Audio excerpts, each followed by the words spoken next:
Hello everyone, welcome in. But most importantly, these nuts.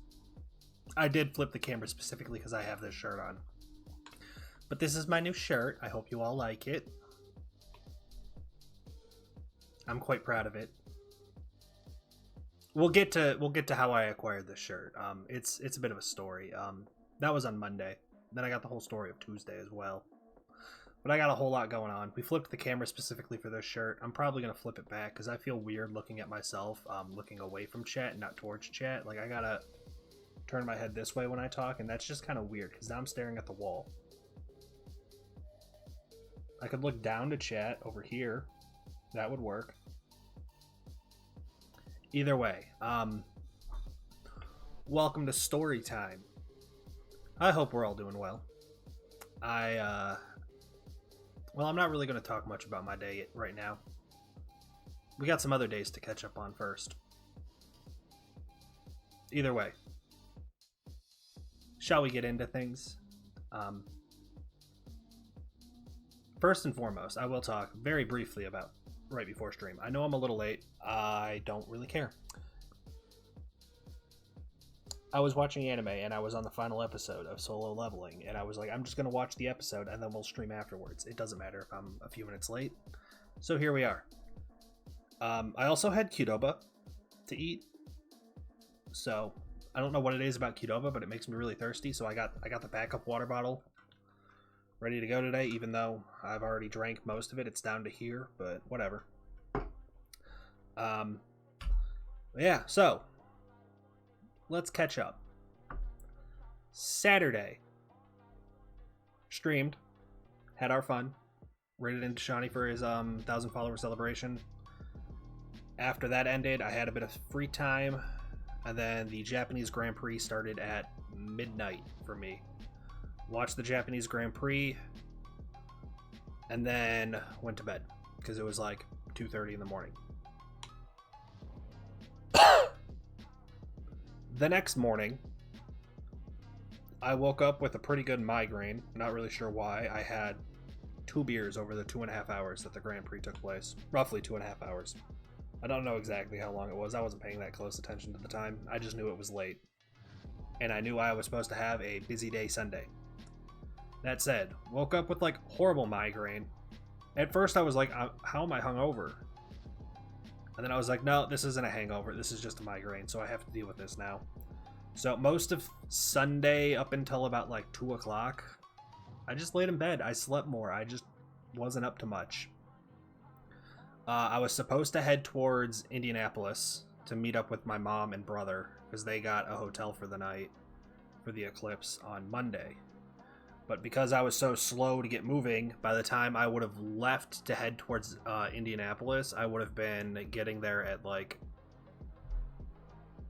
midnight, maybe a little after midnight, and I was like, it's just not worth it. I'll get up in the morning and drive anyway. It'll be fine. So I made sure I got all my stuff done, got it done, which all of my stuff was making sure the motorcycle was ready to go to the shop that's vinyl wrapping it, which I'll get to. I thought about trying to ride it out Sunday, but I decided against it because I kind of figured out the schedule a little better. So I made sure all the vinyl stickers were off. I made sure the levers were changed. I made sure I sanded down and glued together all the plastic that was broken and cracked, made it all nice and smooth, or as smooth as I could get it with, hand sanding in a garage. But meh, whatever. Got all that done, did laundry, took out trash. Very busy day. I did everything I could to, finish all the stuff that I told myself I was going to do, and then ended up not getting started on it till like 3 o'clock in the afternoon after I ate something and was starting to feel better. But got all that done. It was a mess. And by a mess, I mean I was just behind. I wasn't rushing though. I had been telling both my brother and my mom kind of the status and update of like what was going on, how I was feeling, what I was getting myself up to. And once I decided I wasn't making the drive out Sunday, I wasn't rushing at all. Got everything done. And then tried to fall asleep, could not fall asleep because at that point I had slept till like almost 2 in the afternoon. So I ended up staying up until like 5 in the morning, finally fell asleep, had to wake up at 7:30 in the morning to then make the drive towards Indianapolis. What was supposed to be a 3-hour drive ended up being like almost a 4-hour drive, 4.5-hour drive. So my goal was to be on the highway by 8 a.m. I ended up waking up at like 7:55, almost 8 a.m. because I hit snooze without realizing it twice. Once I was actually awake and I got on the road, I knew I had to stop at the shop to drop off the actual vinyl for the wrapping the motorcycle because originally I was going to do it myself. But with having to move in 2 weeks, just over 2 weeks, I realized I don't have enough time to be able to do it. So talked to a shop. They said they were willing to do it. They said they will use the vinyl I already have. Went to take it out there, and because I happened to pass by the shop on my way to Indianapolis, it was about an hour of my supposed to be 3-hour drive. I figured I might as well just drop off the vinyl on my way out to Indy. No big deal. So I drive out there, smooth sailing all the way there, get there. The door to the shop was locked, but it was like, call this number if the door's locked. Chances are we're just in the back and have the door locked for safety. No big deal. So I call the number. The guy, comes in, grabs me or opens the door like right away. I show him the vinyl and he's looking at it. He's like, ooh, this vinyl isn't known for sticking really well, and there's been some issues with the manufacturing lately. When did you buy this? And I was like, I bought it in November. Yeah, it was November. I bought it in November. And he goes, okay, we might be able to use this then. And I'm like, that's good, because I don't have the money to buy new vinyl. Plus, what am I going to do with all this vinyl I already have? And he's like, don't worry about it. We'll try to use it. It should be okay. We're going to do our best. And then we ended up talking for like 25, almost 30 minutes, just kind of going over like the process of like how to get like the motorcycle wrapped. And because we're trying to put vinyl on plastic, it's not going to stick as well as on metal. And he kind of explained like what he was going to have to do in order to make sure it would, stick well and look good. I showed some pictures of the bike. I've showed it on stream before a handful of times too. But the little like kind of design of like what I have planned for what the bike is going to look like.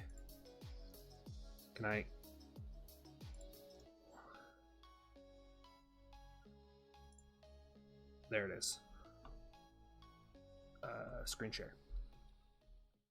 So for those who don't remember, here's a picture of my motorcycle before the accident. This is actually the side that got scratched up. All of this green bit right here is going to be satin black to kind of match the black that's like right here. All of this blue that I scribbled purple on is going to be like, it's like a purple and gray camouflage. And that's what the bike's going to look like. And then this piece right here, I don't believe is going to get vinyl wrapped, but it's pretty close to black already. It should not stand out too much. And worst case scenario, I know they make carbon fiber pieces for this specifically. I could always just get the carbon fiber one and then it will be black and no one's going to know any better. The exhaust has already been replaced. That exhaust is, you can see a chunk of it up here. The other part is sitting behind me. Right there. But so I showed him this picture. I kind of explained everything that was going on. I showed him pictures of like what the bike looked like after the accident and getting everything like sanded. I explained that like I was sanding everything down, trying to get it ready, trying to make sure everything's set up for vinyl wrapping, getting it, as clean as I could, as smooth as I could, glued back together because there was a couple plastic pieces that had cracked. And then he's like, okay, I mean, obviously I'm going to have to see the bike and be able to like actually feel it to, know how smooth it needs to be. So I was like, well, I don't have the bike with me, but I bought 120 and 220 grit sandpaper to get the plastic smooth. And he goes, okay, 220 should be good enough. Just make sure there's no like big grooves or anything. Just do your best. Worst case scenario, we're going to have to do some work to this plastic anyway, especially if you're sanding it down to the point that you're getting to bare plastic and not like the paint that's over it. So he said there's going to have to be like, you're going to have to respray clear coat on it, which they offered to do at no cost, just because they'd rather have it done and make sure that it's done right rather than trusting me on a very loose explanation of, hey, you need to spray clear coat on this So they're going to do that. So I made sure it was as smooth as I could. They said they might have to go back and like sand it down a bit more, and then they're going to get the clear coat on it, get the bike vinyl wrapped. The bike's just not going to be finished in the initial time frame they thought, because there was another urgent job that they ended up taking this same week. So originally the bike was, I was supposed to drop the bike off prior to yesterday, and it will be done Friday. They're going to keep the bike through the weekend and maybe finish it Monday or Tuesday, and then the weather next week isn't going to look great anyway, so I'll have to figure out when I'm getting the bike. But because I knew the weather wasn't going to be great next week, when I was dropping off the vinyl and explaining all that, I was like, feel free to take your time. I'd rather have it done right than done fast. So by all means. It's not like I'm going to be able to ride the bike next week anyway. So if it sits in, you know, your garage warehouse where you're doing the vinyl wrapping, or my garage, what difference does it make? So once we got all that squared away and I had to get the rest of the way to Indianapolis, I was like, cool. Should be about 2 hours from here. I'm supposed to meet up with my family at noon Eastern time. And it was about little after 9 Central time, which would have been about 10 once you do the time conversion, a little after 10. So I was like, okay, I have about a 2-hour drive to make in just under 2 hours. So when I got back in my car, I put in like the address for where I was meeting my mom and my brother, and my initial ETA was 12:04, which would have put me 4 minutes late in terms of when I was supposed to meet them for lunch. So I told my mom 12:04 estimated arrival. Got on the highway about 10 minutes into my 2-hour drive. The arrival time had gone from 12:04 to 1:15, adding over an hour. So I immediately call my mom and I'm like, yeah,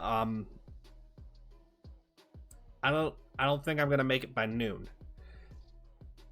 And because it was still like 2.5 hours out, they had plenty of time to kind of adapt what they were up to, because again, they had the hotel overnight, so like they had to be out of the hotel by 11.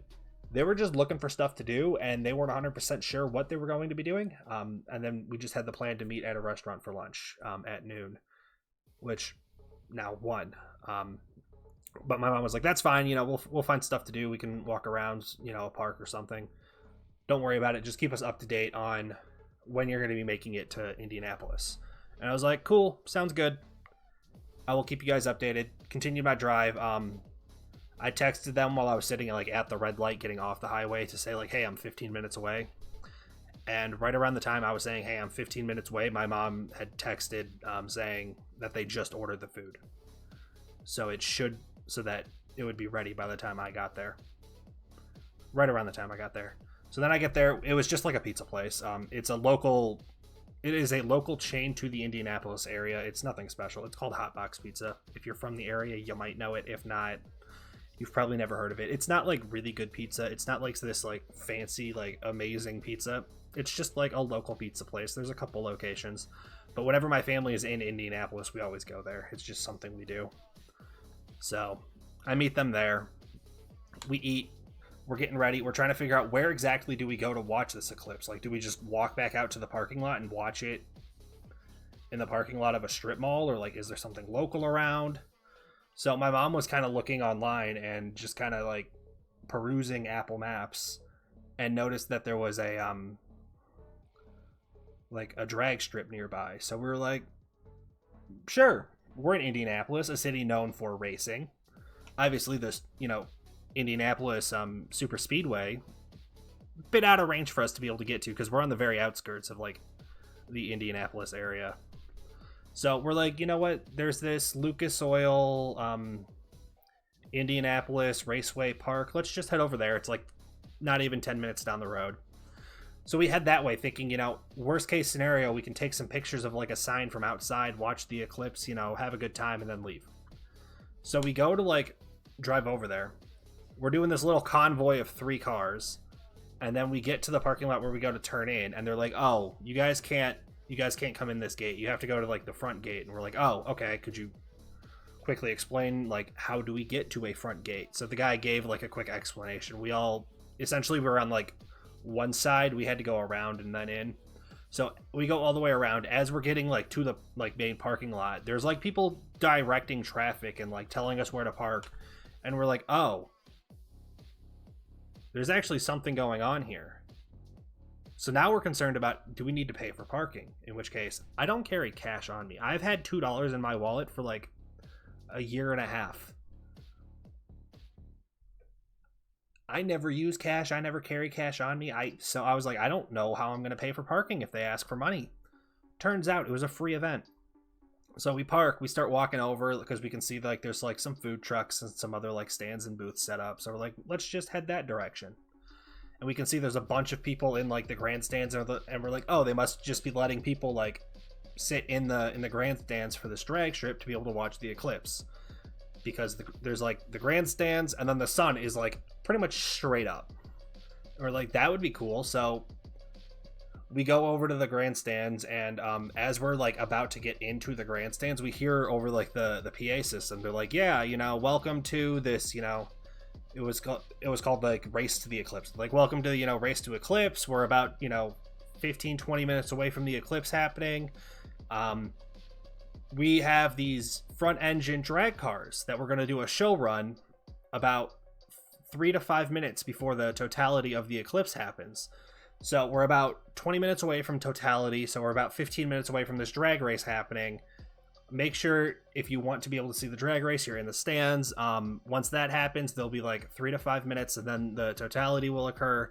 We'll turn off all the stadium lights. We'll leave the actual like sign for like the drag strip lit up, but other than that, we're going to turn off all the other lights. That way you guys can, you know, get the full feeling of the eclipse. And all of us were just like, yo, we didn't know this was going to happen. We didn't know what we were showing up to. This is awesome. So we go like somewhere between like a third and halfway up the stadium seats. We sit down. We're right lined up with the start of the drag strip. And we were just sitting there. Like, I could see the cars that they had set up. I can pull those pictures up as well, actually. I might as well. Let me find them real fast. Yeah, so this is just going to be straight out of my own Discord. That was the wrong button. Doesn't matter. You can still see me, but I tend to sit up here. So this is the Lucas Oil Raceway at Indianapolis. Here's the sign. You can see the cars are right here. And then if we go to the next picture, these are like the front engine drag cars. They're not top fuel. They aren't like the, you know, 3-second quarter mile. They were still fast. But like, we were just like, okay. Didn't know this was going to be a thing. And then this was the actual drag race. I'll pause it once I zoom in. But like I said, they're not, like, they're still fast, you know, a 7-second quarter mile at 153 miles an hour. Like, that's still a very fast car. But not like the, you know, 3-second, you know, top fuel drag cars. Regardless, they did this. You can already see it's kind of getting dark. They got all the lights on to light everything up. Here's the grandstands. Bunch of other people. If we go back, you can see there's this grandstand as well, but they weren't really letting people in it. But yeah, like, that's the start line. There's the little Christmas tree lights that they use. We were kind of lined up right here, which basically the start line. And it was awesome. And then, so this drag race happened, like I said, it was about 3 minutes before the actual eclipse happened. And then I got, actually, that's the worst picture. Hang on. I can, I can send the better picture I got, as well as another one of the videos I had.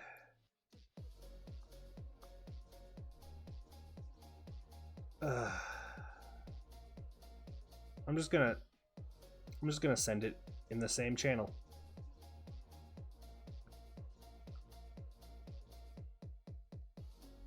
Yeah, we'll just send those two.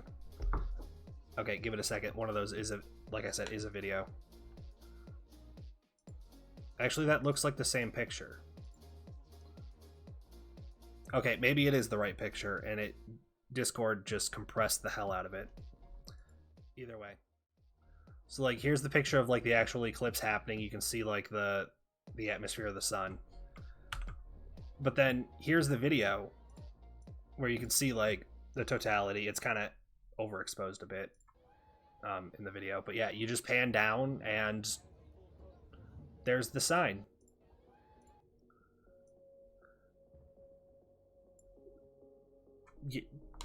we were just there. You can see like the sunset was going on. I have other pictures and videos, but I was trying to, when I was sending stuff in Discord, I was making sure I was choosing stuff that didn't like give out my family's names or have my family showing in them, just, you know, for their own privacy. But yeah, we just went. Then there was a couple other like drag cars that they had there that were just like, here's a drag car you can look at and you can actually walk up to and like look inside the cockpit and take pictures of it. So I have pictures of a couple other drag cars. I have sent those. There was one classic car in the parking lot. Actually, I think I sent those pics slightly elsewhere. Only one of them. Hang on. We're just gonna open this picture up though. Let me. This car was just in the parking lot. Nice classic. You can see, I can't really zoom in that well. Whatever, but like you can see they had a little sticker explaining what the car is. I forget what it was off the top of my head, and I'm not gonna try to zoom in and awkwardly try to read that on stream. But is, you know, old classic car, very cool to see. Just happened to be in the parking lot. Someone brought it. Just that's how they got there that day, which was kind of cool. I don't know. I wasn't complaining. And then after the actual drag race happened, the sun came back out. The Eclipse hadn't, like, the full transition like back out of the Eclipse hadn't happened. Like we started walking around once like there was enough sunlight that it looked like back to daytime. And then we were just looking at like what other booths were there, and there was like the local like city that we were in had like their little tourism booth. The actual drag strip had a little, you know, booth set up that was selling, you know, merch for the drag strip. And then there was another company. That company was billetlugnut.com, also known as D's Nuts. That was selling merch for D's Nuts. And my mom, who works in a middle school, saw the phrase D's Nuts and was like, oh, I have to get a picture of that for like my students. Like I can show them that they're going to think it's hysterical. And, you know, I can keep being like the cool person who works at there. Cause like, she's not a teacher. She works in administration, but she was like, I can be the cool employee, like the cool one that everyone wants to, you know, talk to. Cause like I have a picture of a t-shirt that says like D's Nuts. So she takes a picture like of like the little like display t-shirts, and my brother, like I had noticed the shirts, especially this one, but my brother then looks over at my mom and goes, you might want to crop out that top shirt. And my mom just goes, why? And I like look over at it to like see like what was the top picture, like as she was still holding her phone up, like, well, okay, she was holding it this way, but like she was still holding her phone up, and she was like, why do I need to crop out that one? And I look at it, look over at my mom and go, Mom, that's a porn website's logo. She apparently did not recognize what this logo was. So I had to explain to my mom that is a spoof of a porn website's logo with the phrase D's Nuts. And she's like, oh, okay. And then like she like walked up to the booth, because there was like some like stickers and other stuff like that they had set up on the table. So my mom walked up to ask like, is it okay if I take a picture of like some of these stickers as well? And she actually ended up being given one of the stickers. So she just has a sticker that says D's Nuts.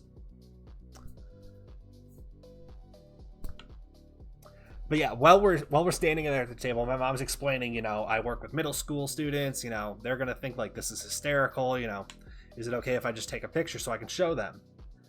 I'm standing there and I look over at my brother and go, how much money do you have? Like, how much cash do you have on you right now? And he's like, something like $50 or something. And I was like, if you pay for a t-shirt, I will Venmo you right here and now for me to get like a t-shirt. And he just goes, okay. So like I asked like the other person who's standing at the table, I was like, can I get, you know, I pointed to the shirt. I was like, can I get that one in a large? And the woman just goes, "Oh yeah, here, let me see if we have a large." And like looks at the rack and goes, "I don't have any large. Like I have extra large or medium or." And she turns, no, sorry. So she turns around and she goes, "Oh, I don't have any large." And I was like, "Do you have a medium then?" And she like looks again and goes, "No, I have either small, extra large, or double XL."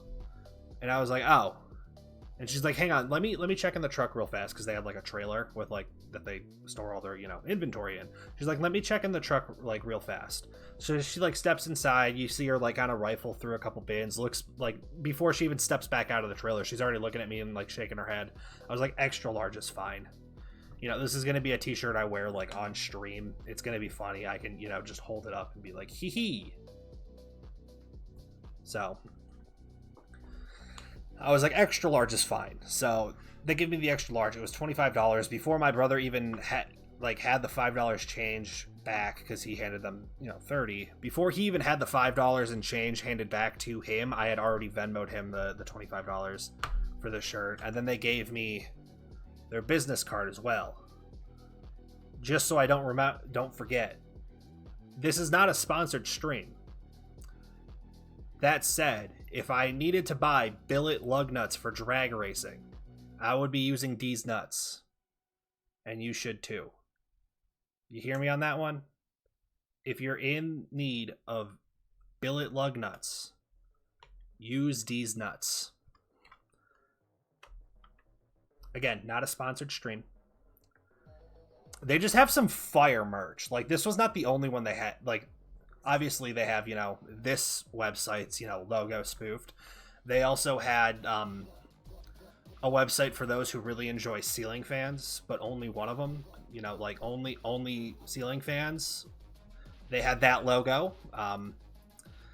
They had the Aldi logo, and it said Aldi's nuts. That one existed. They had like a handful of different designs, and all of them were hysterical. And I was looking at it and I'm like, I know exactly which one I want though. So I got a new t-shirt right in front of my mother. I bought the shirt that I told her she's not allowed to show middle school students. So that's great. And then after that, we continue to walk around. There was a band playing like classic rock covers. After that, it was like, okay, we all need to get back to our own, homes. For me and my brother, it's an apartment, but like we all need to get home because they had work the next morning. I had cats, so I guess that's not really a I had to get home because like they had food. I fed them in the morning before I left, but like either way, I was like, I'm gonna need to get myself back home so I can take care of my cats. You need to get home so that you can go to work tomorrow, as do you. So we're like, all right, cool. We're all gonna split off. We all gotta go different directions because my brother's from Wisconsin. I'm here in Central Illinois, and my mom is over in Michigan.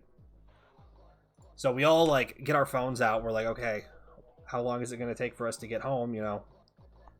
Blah blah blah. It should be about a 3-hour drive for me. It's saying it's about 3.5 hours. Traffic's only gonna get worse from here, so I'm probably looking at another 4-hour drive. My brother's like, it should be about 6 for me, and it's showing about 7.5 for me. And I was like, good luck. My mom, who was supposed to have like a 4.5-hour drive, hers was showing 7 because she was heading towards where the Eclipse was heading. Me and my brother were heading away from it. So the further we got, the better traffic would get. Whereas as she was going back home, she was catching everyone else who didn't go as far west to see the Eclipse, also trying to head back. So she ended up having a very long drive. She ended up being the last one home, despite the fact my brother had to go like an extra 200 miles. Like, I had the shortest drive. We knew I had the shortest drive, so me getting home first was not a big surprise. I got home right around the time my brother stopped for gas. My mom stopped at some point as well, because she was texting us in the group chat. But yeah, my mom, who was supposed to be the second one home, was the third one home. Just due to the route she had to take. But that was fun. That was my Monday. Also, long day. I ended up being in a car for about 8.5 hours. Which, obviously, like, to me that's not that long of a day, but it was the fact that traffic was bad for no reason other than everyone else was trying to drive pretty much exactly where I was heading or trying to drive away from where I was coming from. So like I was primarily driving through like cornfields and farmland and, you know, away from major cities, but the traffic looked like rush hour just outside of a major city, despite the fact I was like an hour and a half away from Indianapolis and the closest major city was still about 45 minutes away. Like, we were literally just in the middle of farmland, crawling down the highway at like 25, 30 miles an hour. And I'm like, oh my God, this is painful. And then on that drive back, like, I had the little pop-up of like, oh, do you want to take like an alternate route? It will save you an hour and 4 minutes. And I was like, yes. Because my original arrival time when I first put into my GPS to go back home was 6:58. And I had only watched that time go up by about an hour. And I was like, yes, I would like to save an hour and 4 minutes. So it gets me off the highway. It's going to use like a state like highway rather than like the interstate. And I was like, okay, we're going to do this. Get off the highway. And you can tell everyone else who's using Apple Maps is also getting off at this exit and taking the exact turns I am. So I'm doing this whole route. And then right towards the end of that route, it's like, hey, do you want to be rerouted again to save an additional 20 minutes? And I was like, why not? So I make another turn. I end up, essentially, you don't get back on the highway where it was supposed to. You go to like another couple stops down. And I was like, sounds like a plan. So I kept going. Eventually, I made it back home.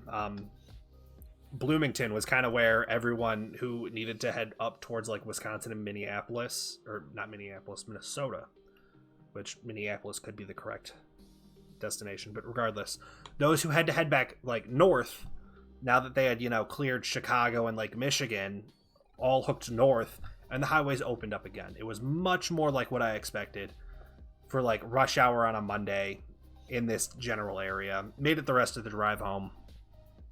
Like I said, my original arrival time was 6:58. I got to the Walmart parking lot. I did stop at Walmart because I wanted to buy like some snacks and drinks and, you know, I needed food. So I stopped at Walmart, which is like 3 miles from my apartment. But I got to Walmart at 8 o'clock. So not only did I save an hour and 4 minutes and save 20 minutes, it still took me an hour longer than it originally said it was going to take me, which was half an hour longer than the drive should have been without, you know, busy traffic. So it was a long Monday, a cool Monday, very, very impressive. If I slide out of the way, the Eclipse glasses are like sitting right here on my shelf. You can't really see them, but they're there. Long Monday. I ended up getting in bed by like 10 o'clock. I was asleep by 11, which was good because I knew I had to be up early Tuesday morning, which brings us to Tuesday. So Tuesday morning, 9 a.m., interview for a job. That job is in the Texas area. Went through that whole interview. I feel it went okay.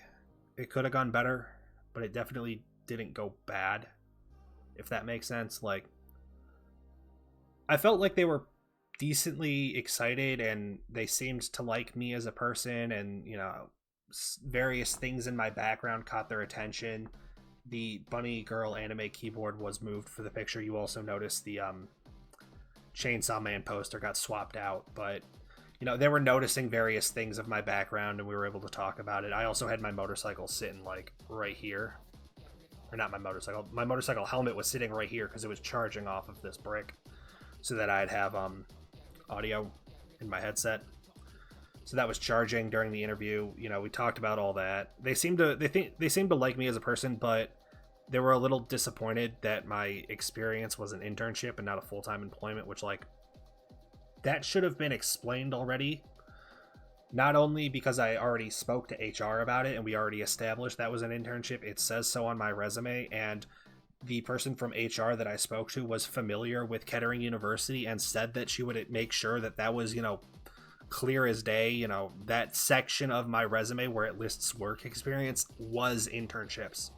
All of that should have been explained ahead of time. I don't know. They still seemed a little unimpressed that it was an internship. But like I said, the rest of the interview wasn't bad. I just feel it could have gone better. So, towards the end of the interview, it's something I personally always ask. I wouldn't necessarily say you have to ask this question, but I asked, how soon will I be hearing back from you guys? What's the rough timeline to get a response? Whether it's a, yes, we want to hire you, we want to bring you in for another interview, or we're not going to hire you, we're moving on and, pursuing other candidates. Doesn't matter which, just when can I hear a response? And they're like, oh, we move pretty slow around here, We're going to have to go and, have our own little internal discussion. We got to figure out, what we're going to, like, if we want to, bring you back, blah, blah, blah. And, realistically, it could be up to a few weeks. And I was like, great. That's fantastic. Awesome. I was hoping it'd be like, yeah, you'll hear from us hopefully by the end of the week, if not Monday or Tuesday next week. We're going to try to get this on like a 7-day turnaround kind of deal. Apparently not, which, like, whatever. You got to roll with that one. Like, what are you supposed to do? I also made sure that they were aware, like, my lease is ending, so I could start as early as, like, May 1st. Either way,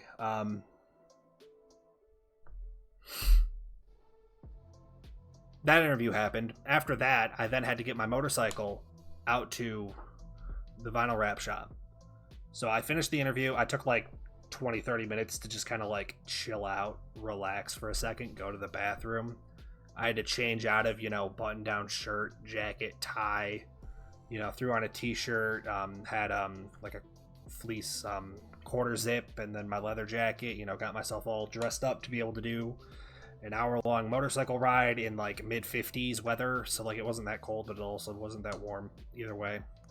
Got everything kind of situated, made sure I still knew how to use the intercom system on my helmet, because there's only 3 buttons, and I had to try to remember how to skip songs, how to adjust volumes, turn the thing on. I actually had to look up the manual. So to be fair, I haven't used it since September. Either way, hopped on my motorcycle, rode it all the way out to the shop, called the guy who owns the shop and was just like, hey, I'm here to drop off the motorcycle. You said we could pull it inside, that way no one steals it. And he's like, yeah, I'm currently about 20 minutes down the road. I'll be right there. Also, hello, new. How are you doing? Would you like some D's nuts? I flipped my camera specifically because I'm wearing this shirt.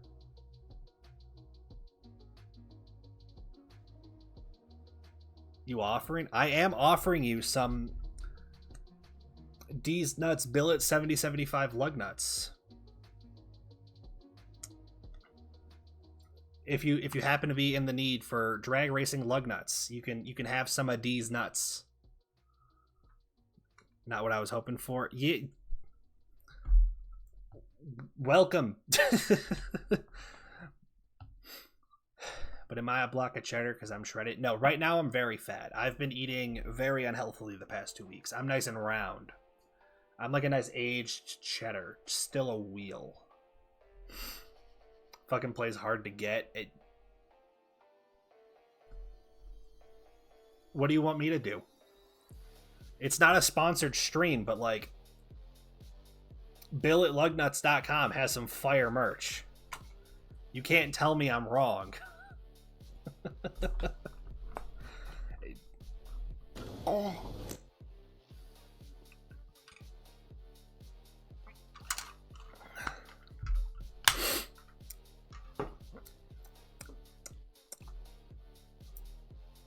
But yeah. I've been kind of recounting the past several days. We're up to Tuesday around lunchtime, when I dropped off my motorcycle to get vinyl wrapped. Owner of the shop was about 20 minutes away. He came over, let me in. We got the bike in. He was looking at the bike. He's like, yeah, we should be able to do this. We should be able to do this. We're not going to be able to wrap, this piece of plastic. It's a different type of plastic. We're not going to be able to get vinyl to stick to it. And I was like, that's fine. I expected it to not stick to that type of plastic. especially because that's where like your thighs hold the bike. So I was like, there's going to be a lot of rub and friction and everything right there. I assumed the vinyl was just going to get torn up anyway. I was going to say, don't bother wrapping this piece anyway. So we were good to go. And then he gave me a ride 2 miles down the road to a rental car place that I had reserved a car so that I could get back here to Peoria. And then once I got back here, it was like 1:30. So I grabbed Subway. I was like, cool, we're going to grab Subway. I'm going to have a nice lunch. And then I got about an hour until my job interview. So I was like, that's perfect. I can watch like an episode or two of anime. I can then, rechange back into my whole, suit and everything. And we can get ourselves ready for interview number 2. But also ginger pickup lines. That's just insults, New. There's no ginger pickup lines. You just insult us and hope it works. Either way. So 2 o'clock rolls around, which I was like, okay, I have an hour until this interview starts. I'm going to go to the bathroom. Once I go to the bathroom, I'll get dressed back up. We'll be ready to go. So I go to the bathroom. I start getting dressed. And then as I'm getting dressed, I see a random phone call from like a Tennessee like area code. And like the thing shows up as Tennessee. And I was like, that's peculiar. I'm not going to answer that. It's probably something to do with an election. Is that your real hair or did you shave a leprechaun? No, I am the leprechaun. If you were here in November, you would have seen me with the whole beard and everything, but right now it's kind of shaved off. Like I get like the full like leprechaun, like full beard, no mustache whatsoever. She's with a beard and I missed it. It happens every November. I also used to keep a short trimmed beard before I grew the hair out. Now I feel like it doesn't work as well. So gotta stick around until next November. Or pay attention to when I was too lazy to shave, because sometimes you'll see the beard showing up. I'll let it go past a bit of stubble and I'll only shave it like once a week because I'm lazy. You gotta pay attention. But that happens. So I get dressed for this job interview. I get this phone call from a Tennessee number. I don't know who it is. I'm like, that probably has something to do with like an election, or they want to know if I'm concerned about my car's extended warranty. Not going to answer it. So I don't. Like 2 minutes later, voicemail pops up and I'm like, that's peculiar. It must have been a real person. So I go listen to the voicemail. It was the woman from HR who I talked to about scheduling my second interview, asking if everything was okay and why I didn't show up to the job interview. And I was like, I still have half an hour to the interview. Hang on a second. So I, at this point I'm sitting back down at my computer because it was about half an hour before the interview. I was going to make sure I have, this light on, that light on, everything's, still set up. My cats haven't destroyed the apartment.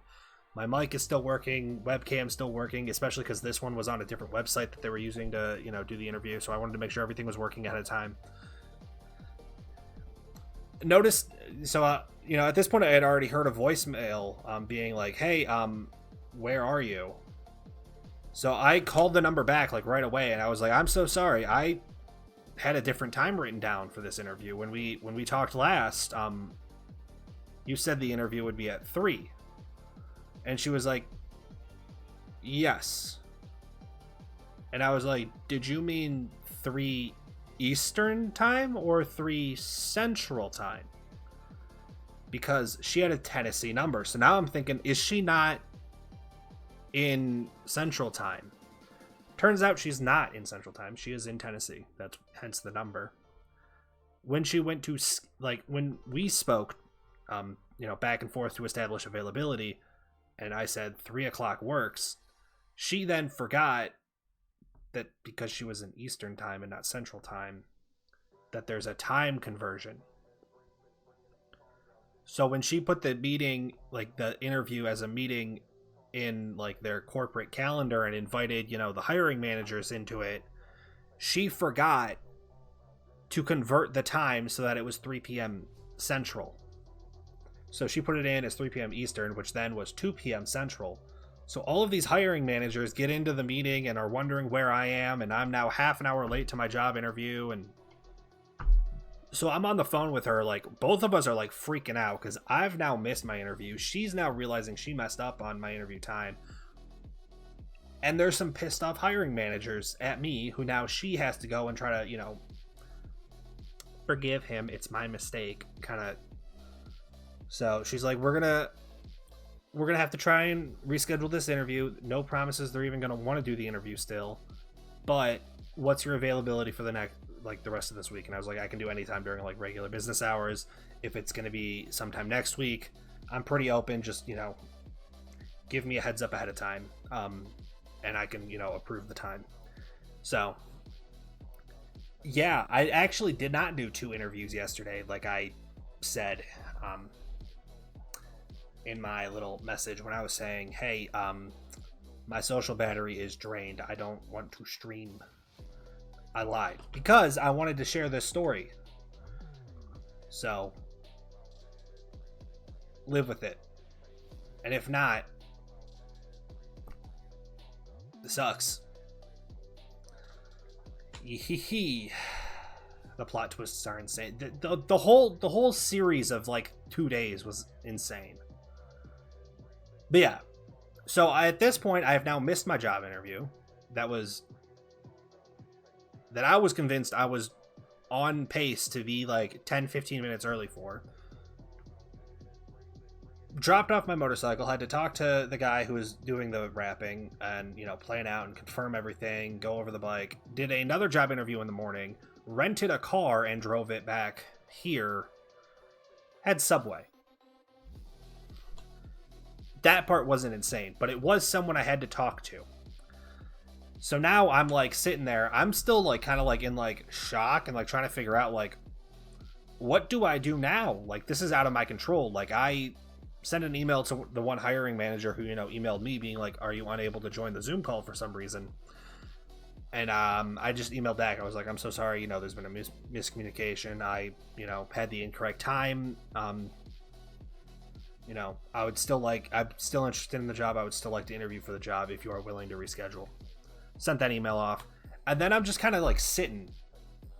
Not in this chair. I actually moved out to my couch. I was just kind of sitting there, like texting my mom because, you know, she was wondering, you know, how are the interviews going? So I told her about the morning interview, told her that the afternoon interview never even happened. And I'm just sitting there being like, well, what do I do now? And then another phone call pops up from another phone number that I don't recognize. And I'm like, I'm not answering that one either. Leave a voicemail if you're a real person. I don't want to answer it. I've talked to too many people already today. Turns out it was my property management. They were wondering if my bathroom had wallpaper.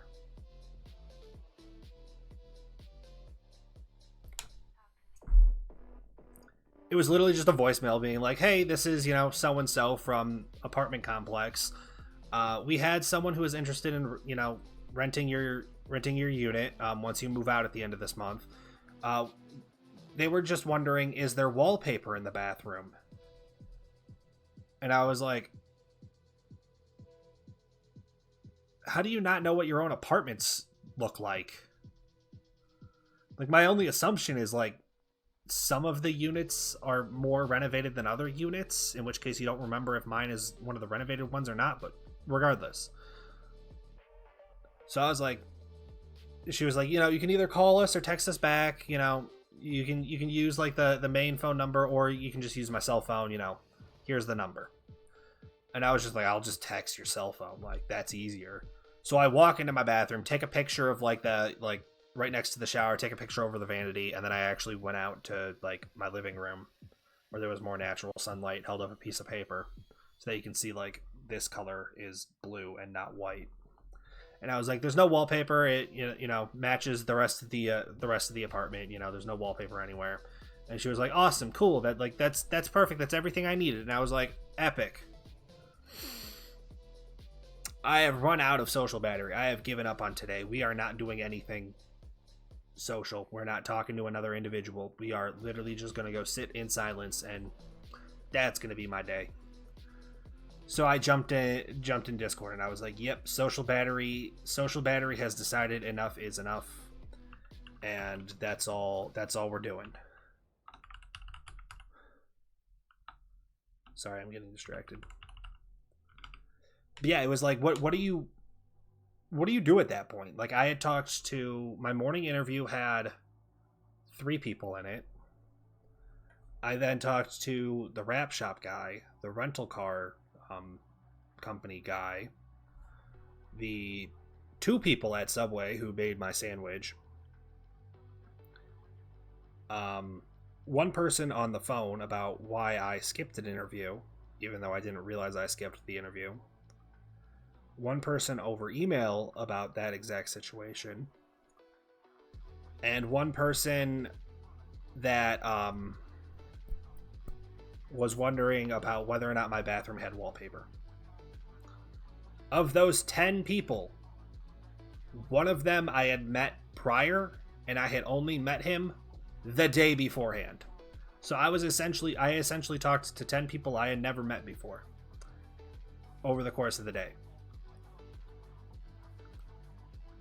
So yeah,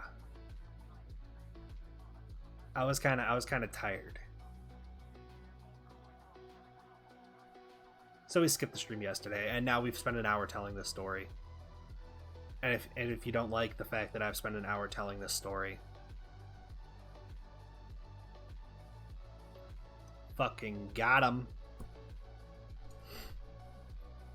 But yeah, that is the story of how this is not a sponsored stream by billetlugnutz.com, the manufacturer of Billet 7075 lug nuts. If you happen to be in need of some billet lug nuts for drag racing, feel free to use these nuts.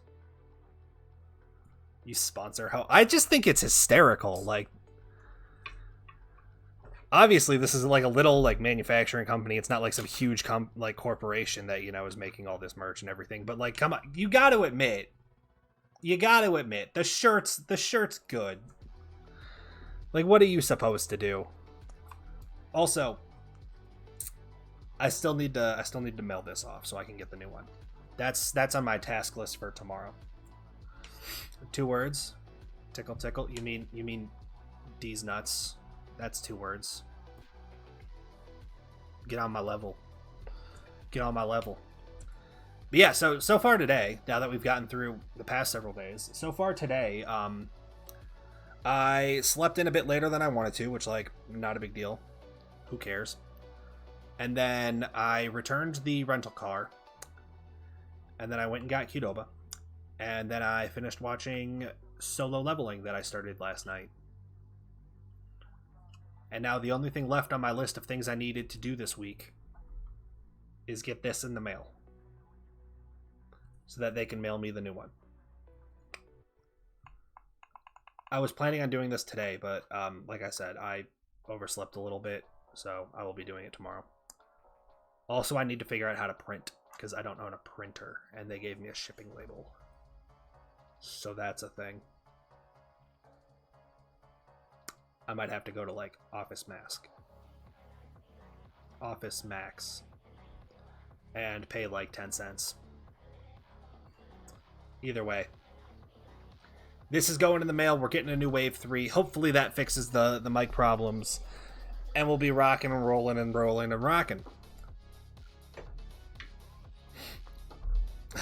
It's 7 a.m. yesterday. I finished Blockzuka 3. I have no clue what that is. Oh, the one other bit of news. My Gamer Subs cup is in the mail. Yeah, because that makes sense. That would make sense. Can't say I've played it though. But the new Shaker Cup is in the mail, along with the actual Gamer Subs and the free little sample pack. All that is in the mail finally. Only ordered it in the beginning of December, and we're finally getting there.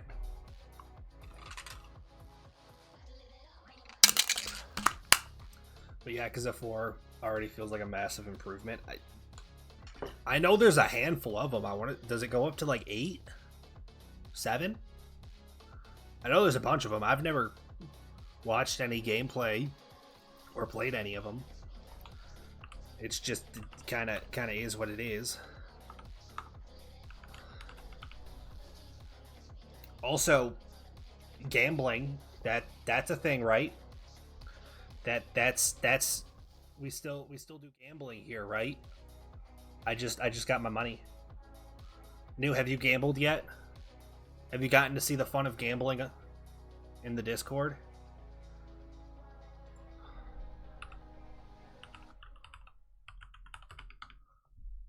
You got to get on this shit. I refuse to gamble. New, it's not real money. Just look at all this. Everyone gets $2,000 right out the bat. You can go ahead and just piss it away. Throw it all on black. See what happens. And then every half an hour you can use /work and you can get some money. And then if you have a colored name in Discord, you also get a little bit of money attached with it. This only works once a day though. How about I piss on yourself? You can piss on yourself. Not me though. You know what, New? For that, you're going to get an ad starting anytime in the next 30 seconds, because it was going to play regardless. Piss on your shelf? No, I said piss on yourself. Do not piss on my shelf. Piss on yourself. That was not a misread. I knew exactly what I was saying.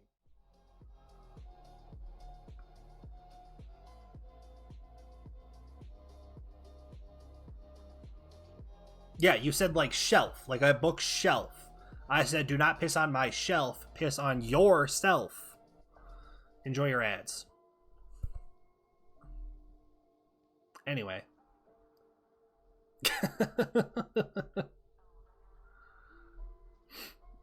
Not the Ross reference. Yeah, the Ross reference. You know exactly what that was. It's very subtle. These days, it's a bit of an outdated reference. You're still here. That's on Twitch at this point.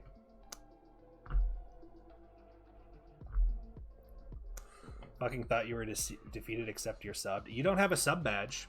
I got ads playing. You claim to be subbed, but where's your sub badge? You only have Prime Gaming. I'm looking right at it.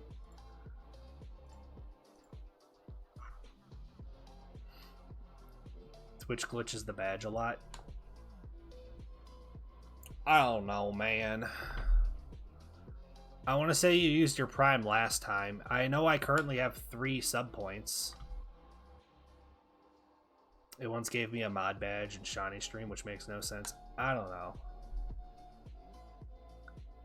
I notice every now and then it like resets. Like if you change what your chat profile looks like, it'll sometimes like reset to like a default setup. I don't really know why. It just does. But like you can change what your chat identity looks like.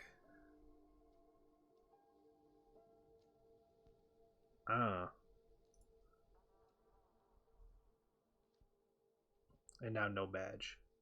Okay, see, it didn't work. I don't know. Look, man, I just work here. Also, that's a lot of people streaming right now. Wow. All the homies are online. I'm very, very entertained.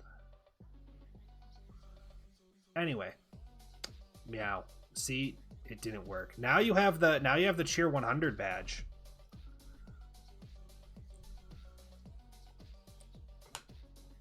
You can see it like on the stream itself. You now have the Cheer 100 badge, not a sub badge. I don't know. It's still showing Prime. I don't. Look, man. You can see it on stream. Which fucking direction do I have to point? Down there. I told you it's broken. I don't know.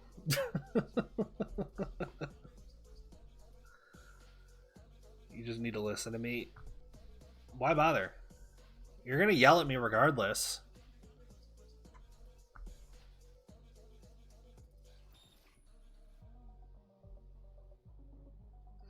I have amazing advice to suck them. What? You want me to go and fix Twitch? You think that's in my realm of capabilities? I don't think it is. Gladly drop your panties. Joke's on you, I'm not wearing any. It's literally just athletic shorts right now. I was really hot and sweaty when I got back from walking all the way from the rental car place to here. It was like a 3-mile hike. So I just, you know, took off the jeans, underwear, socks, jumped in the shower. I also took off the shirt too, but you know, it's kind of implied. But like, I just jumped in the shower when I got back out. Threw on this lovely outfit of athletic shorts and these nuts. Didn't bother with anything else. Literally during my starting soon screen though, I did put on socks because we don't give away toes for free in this chat. It is well established. I go out of my way to make sure I have socks on every stream because I tend not to wear socks. I tend to just be raw dogging it through my apartment. And then I go to stream and I'm like, ooh, we don't give out toes for free. Unless you were here for the charity stream. And that stream I did not have socks on. So there's your fun fact. If you're trying to see Band Shredded Cheese toes, it's in this charity stream. You just got to find when I was not sitting at my desk.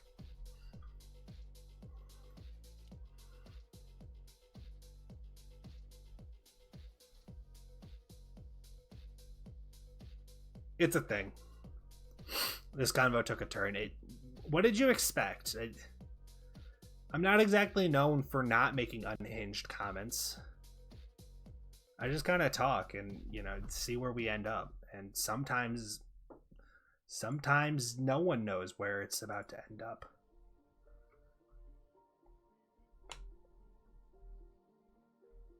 You know, we just do our best. I'm trying to think. There was something else I was going to talk about on stream. What's up, Scuba? Oh, yeah. So, because I'm moving so soon, like 2 weeks, Chonk Showcase, Scuba doesn't like when I pick her up while the light's on. She freaks out, and then I likely will scratch me, and she already walked away. And the other one's sleeping, and I'd much rather him stay asleep than wake up during stream. If he walks over here, I'll grab him, but as of right now, he's asleep. Oh, you hopped up on the dresser. Come here. Come here! Would you like to say hello?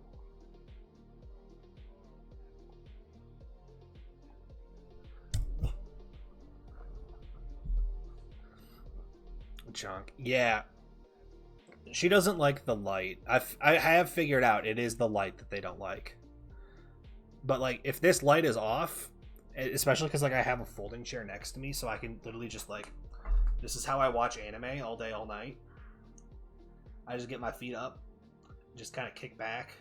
She'll come and jump up in my lap and sit like right here and just watch anime with me. I realize it's because my mic freaks her out. This mic only has like one small little LED. It's right here. You can like if I put my finger up in front of it, you can just barely see it.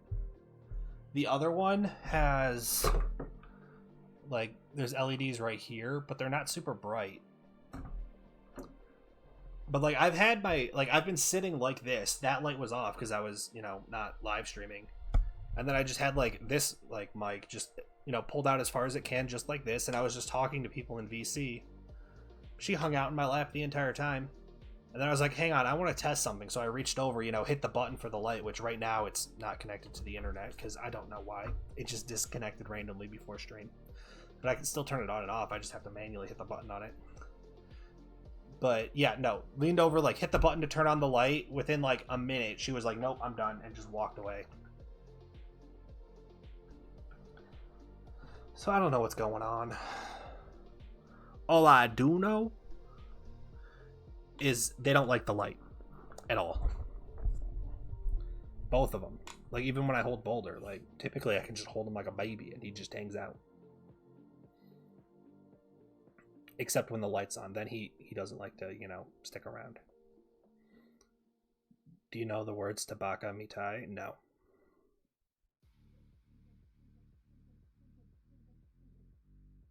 I barely know the words to my own name.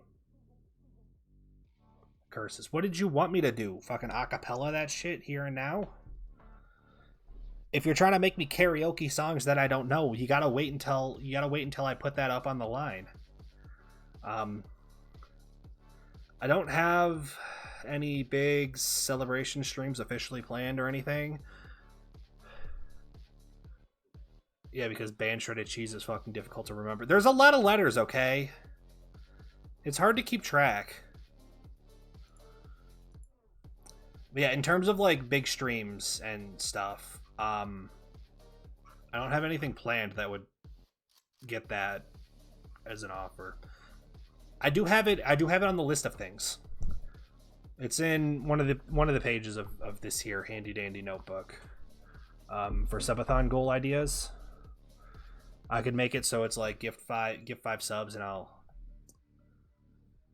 try to karaoke any song, as long as it's not going to get me TOS. I don't really care about, like, if the stream gets muted, it gets muted. Like, that's whatever. WrestleMania, Formula 1, my guy. Do you know me at all? Do you know me at all? Do you know me at all? Not WrestleMania. Formula 1. I know there was some big event with WrestleMania this past week, because I know a handful of people who were talking about it, but I didn't watch it. I know Lone Wolf Dogma was tweeting about it.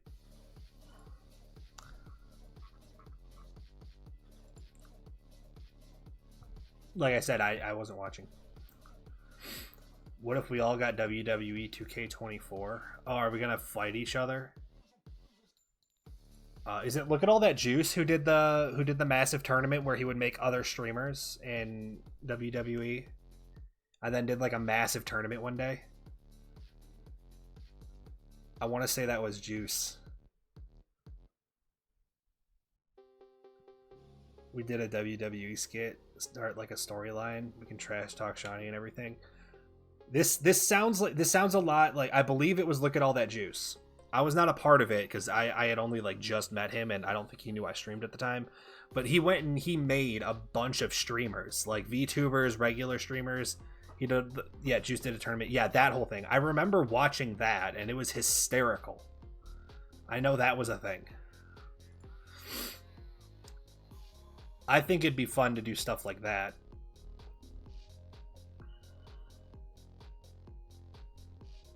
The thing is, I don't really have money for games right now. I have about $1,500 that I can like realistically spend before I'm like truly broke. And I need to pay for a U-Haul to move all my shit. And that's going to be about half of that $1,500. The other half of it is for if I end up owing anything else on my apartment, because there needs to be repairs or anything, because I never paid a deposit. So, that said, it likely means I'm going to have to pay something else when I move out, because they're going to find some reason I have to pay something. Then I got the U-Haul. I also need to worry about student loans for this month, because those haven't paid yet. My internet did pay, but my utilities haven't paid. So, like, I'm kind of down to me last dollar. That said, my tax return is going to be showing up in my bank account in the next day or two, according to TurboTax. And then I have another 1,000 or so on the way.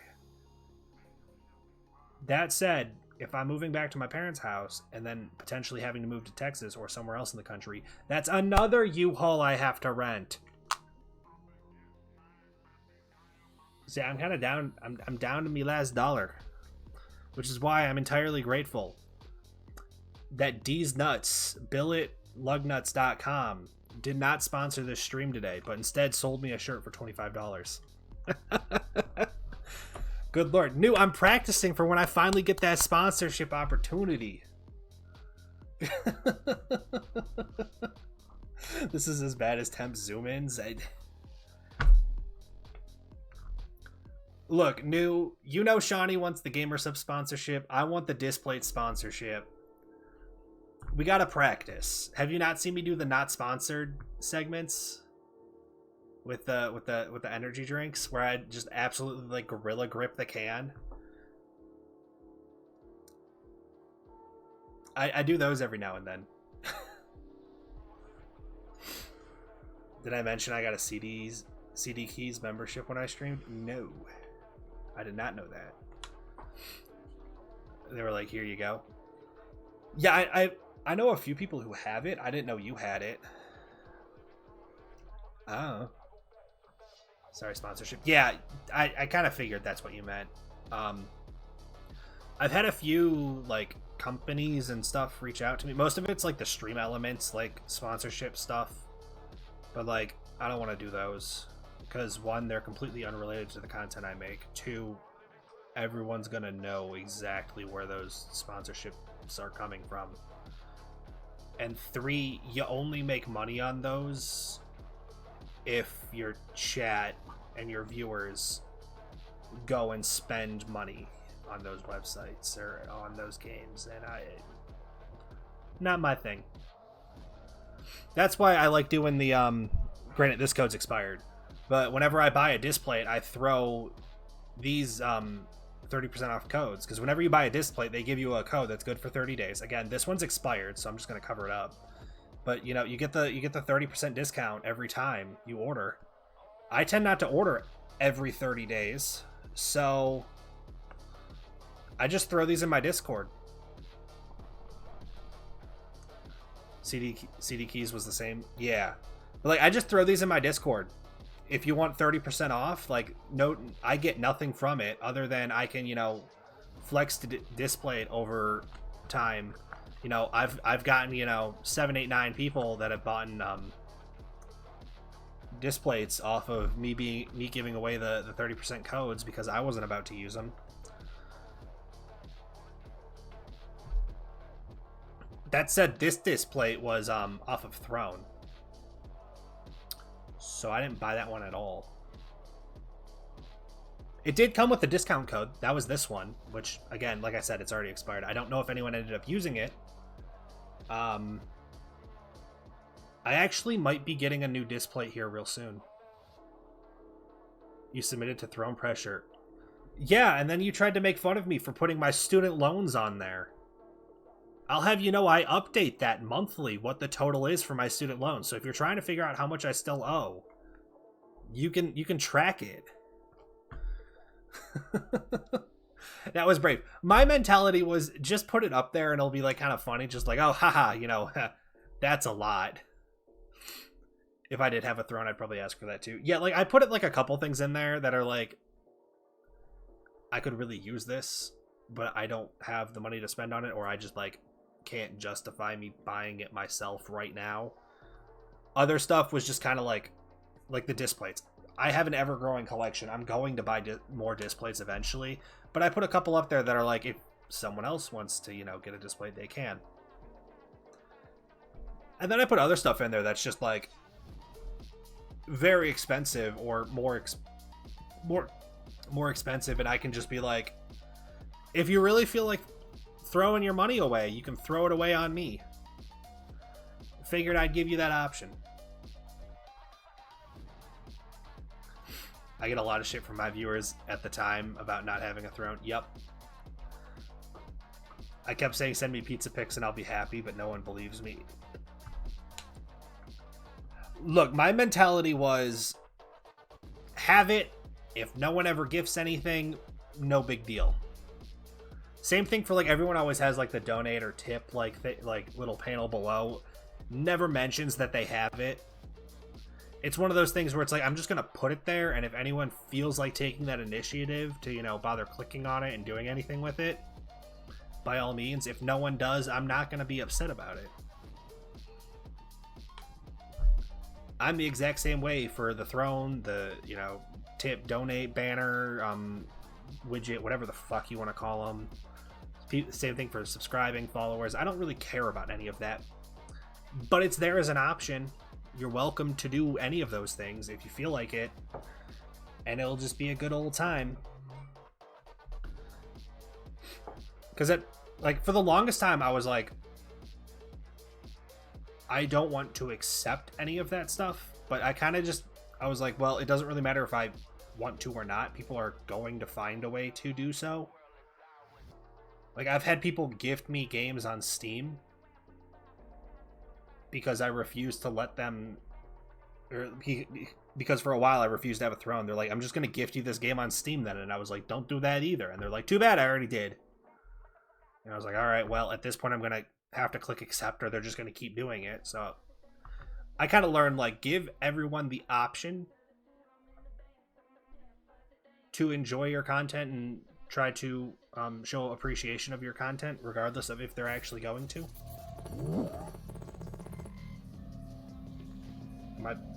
I'm not pointing the right direction. There we go.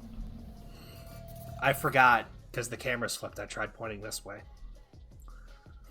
That's right, I fooled you, bitch. Congrats, you subscribed with Prime. You thought I was subbed this whole time. I had a feeling you weren't. You know why? Because dude, don't forget, in my Discord, there's the sub member chat, and I can see who's in there and who's not. You are now in there.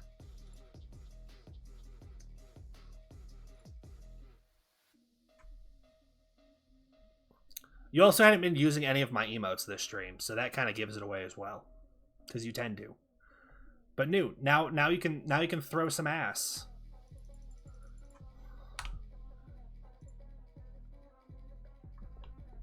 You can throw ass now. Isn't that exciting? That emote is the one I got in place of a twerking emote, because I know twerking emotes tend to get caught by Twitch's moderation, and if you get an emote removed for being like sexual content, you'll lose your instant upload. So instead, the person I commissioned to get my emotes, like the animated emotes, I literally just said "Ho Sway" from 7TV, and that's what I got, and I'm not complaining about it in the slightest. It's great. If you have 7TV, then you'll know, or better TTV emotes, it's the same thing. You'll be able to see them, but you'll know exactly which one I'm talking about. This one, which I know it doesn't show up over here. I still need to fix that. Don't worry about it. But if you have the browser extension, you'll see the exact emote I'm talking about. And then, yeah, we got the eating, which is also the mimic of the 7TV emote. This one, if you know it, you know it. And then we got the band shredded hoodie, where I just keep ripping off my hoodies. You were expecting to see some titty? No, it's just more hoodie. I haven't worn that light blue hoodie in a while, because that's the McLaren F1. Ha ha! New got timed out. There's a cap to how many emotes you can put in a single message. I don't know why. I tried to turn it off. Stream Elements refuses to let me actually turn that off. I want to say the limit's like 15. Like, I've tried turning that off multiple times. It doesn't let me fully turn it off. So I just pushed it back, like, to the max amount I could. I'm checking right now. Chatbot. Spam filters. Yeah, maximum amount is 20. And then it's also set to the minimum timeout duration, which is 3 seconds.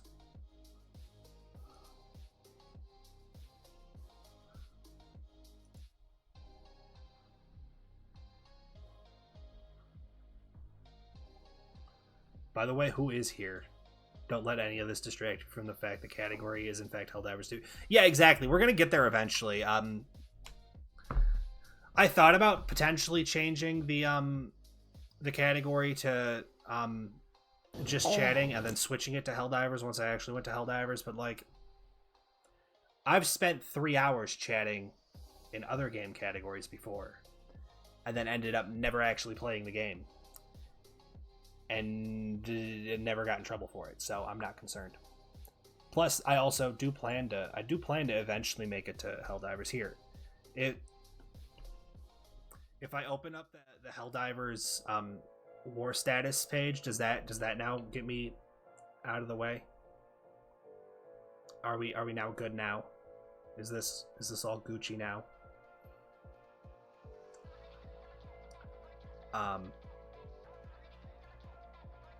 That said, if you happen to have missed it, automatons are back. We managed to finish up over here. They showed back up like 2 days later. Never saw that one coming. I knew it was gonna happen. I was like, there's no way we got rid of the automatons for good. They're gonna show back up. I was not expecting them to show up that quickly. Oh well. But yeah. Also, here's the thing. Filter settings 20. That's the max it lets me to. It's also supposed to exclude user group regulars. Not sure what that means. I don't know how Stream Elements determines who a regular is, but that's the lowest setting I can have it to, other than no one. But no one doesn't work. Or no one means everyone is subject to these rules. So regulars is like the lowest I can have it set to. I don't know. If I try to turn this off, like if I click this thing and then I close the tab and then reopen it, it's back to like selected again and has on. But like the only thing I'm really using is link protection, in which case VIPs and mods can still do links. And then the emote protection, which I try to turn off and it won't let me turn it off. I don't know why. But I try. For some reason, it won't let me. What do you want me to do?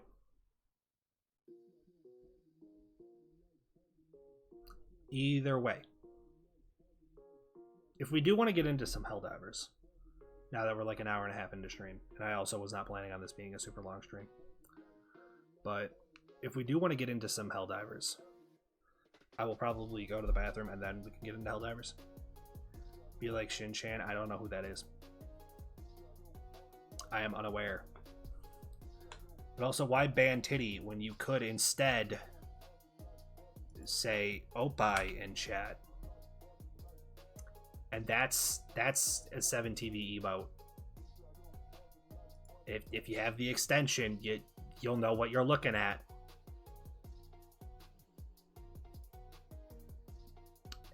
News eating the 7TV emote. Eat balls. It does look like a little meatball, like chicken nugget. That is by design. That was intentional. Cheese. Thank you for the cheese. Either way, like I said, I am going to run to the bathroom. Ads are supposed to start in 2 minutes anyway. So I'm going to run a 3-minute ad break. I'll run to the bathroom. I'll let New watch a clip shout out of himself, assuming the shout out command is working. Oh, good. It's not. I'll just have to type it manually. Either way. No, it's going to happen. Unfortunately, the shout out button isn't working, and I don't have enough time to be able to fix it before the ad starts. So we're going to have to do it manually. But either way. But why? The viewers need something to watch while I'm gone if they're not watching ads. New, you're just going to have to take it. Either way, I'm hitting play on the ads right now. We'll get New his shout out so he can cringe at himself. I'll be back in 3 minutes. See you real soon.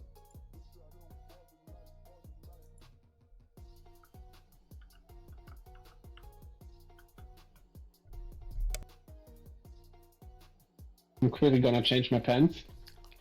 You don't mind?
All right, welcome back.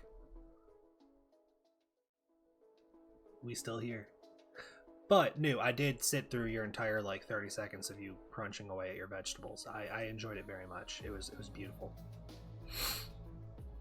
If the shout out thing was working, I could have shouted out more people, but it unfortunately wasn't. So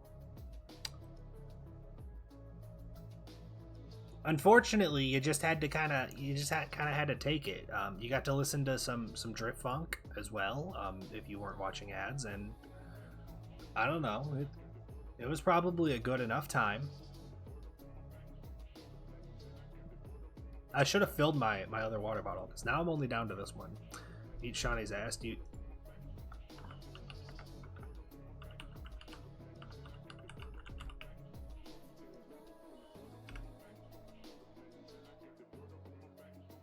Okay, hold on. What is this? What the fuck is this? What is this? Yeah, Dan, I remember like when I told I definitely did that. Okay, Chris, I might have died once. I might have. See, oh, it didn't catch you counting down. 3 years ago when I actually died, god damn it. This shit like this is the only time when I wish that I still had chat on screen right here.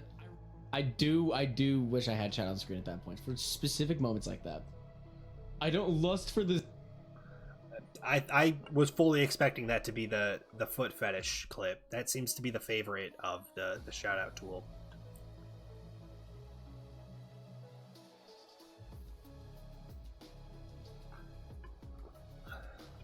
Or if it was the Billy Joel. Was that the No, Elton John. When he was singing Elton John. That clip is hilarious. Back in 5. Fair enough. I'm going to be getting into the game, finally. Hour and a 35 minutes into stream. We'll get to the game, I guess. I suppose we could. If that sounds like something we would prefer, rather than me sitting here talking the entire time. Because when I sit around and talk the entire stream, they tend to end up being shorter streams because I wear myself out faster. We'll get the chair locked in place. That way I'm not kind of kicking back. Yeah, we'll just play some Helldivers. And it'll be a grand old time. We got at least 55 minutes until the next ads play.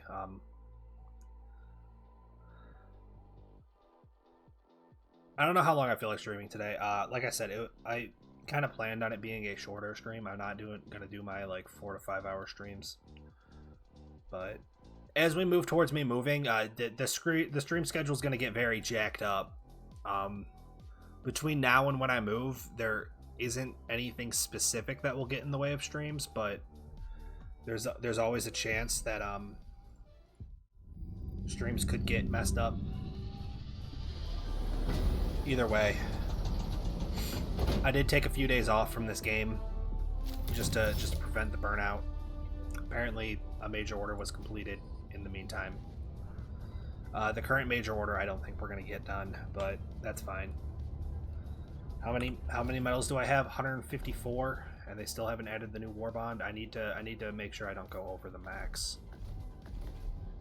But I know a new war bond is coming, so I almost got enough super credits. I'm starting to save up the medals as well. If you weren't here for the last stream, I did finish the regular war bond. So I got these 2 premium ones that I'm going to have to get through, but it'll be fine. The hour of our next victory rapidly approaches.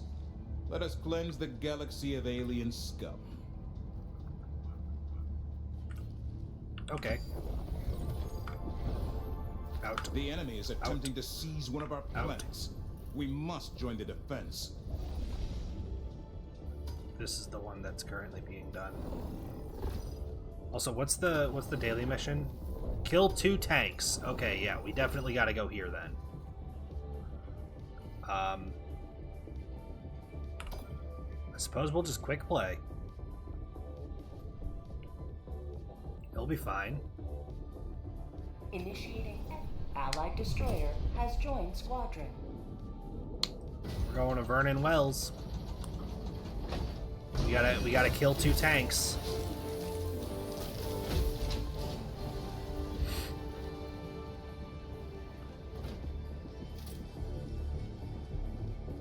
Looks like we got a full team. Allied destroyer has joined squadron.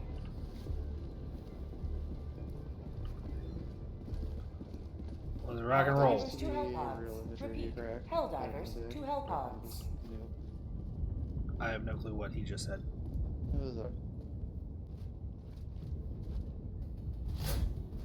Apparently, Marklar is a talkative one.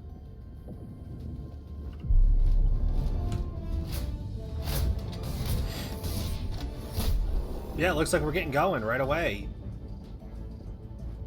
Good old planet defense, retrieve essential personnel. Surely this won't go poorly, right?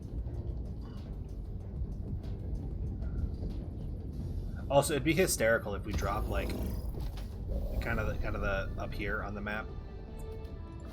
You know why? Because literally nothing could be gotten done from over there, and I think that would have been hysterical.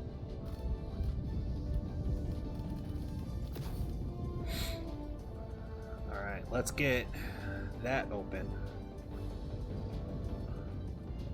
Now I wait and see what booster I run.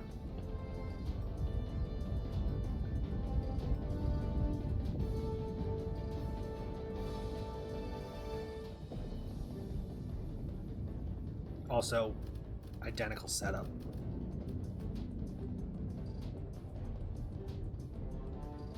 We aren't necessarily going to need stamina, so I think localization confusion would help, because that increases the time between enemy encounters. So I think we're going to do that, and we're just going to hit ready.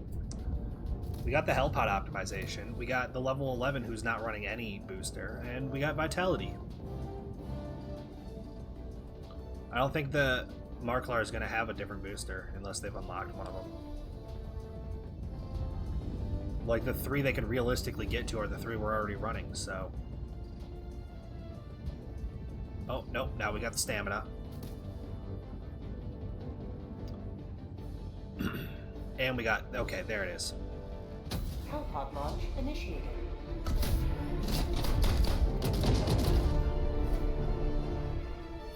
Alright. We're doing pretty much no warm-up. It's a level 5. I should be okay, but... Planet defense, evacuate essential personnel without having warmed up, played around in the game for a couple days. It's been since Saturday that I've played. I did briefly open the game. Was that yesterday? 2 days ago? Either way, Today the light of liberty will grace the skies of this world. Oh, I'm stuck in the ground. Oh no! Did you see me? Requesting tac pack. What the fuck? No! What do I do?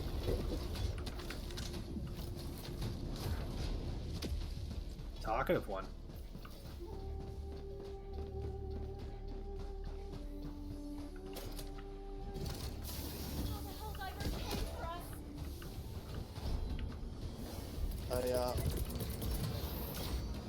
Requesting sentry.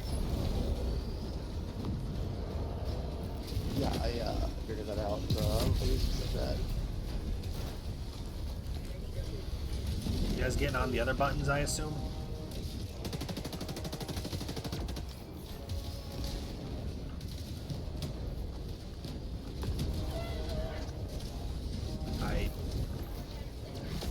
I'm assuming that's what they're doing.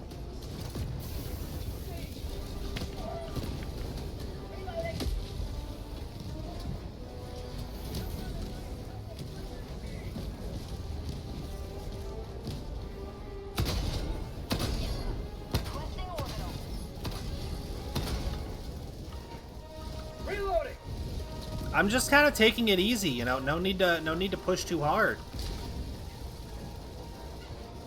I assume there's another button somewhere that we need to be pressing, but no one's bothering.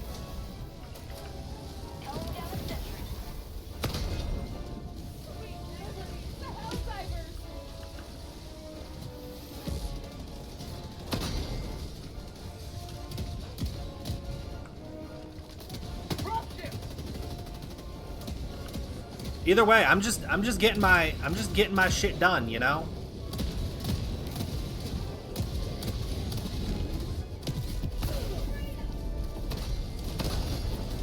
Ah.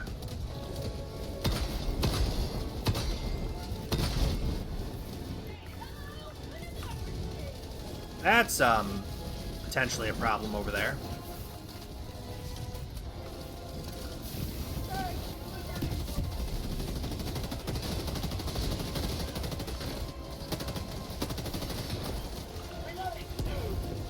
Oh, hey.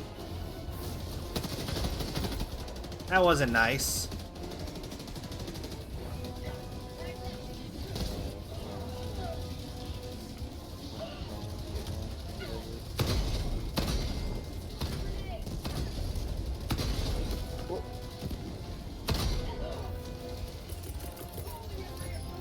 Okay, someone else called it in. Is there only one button?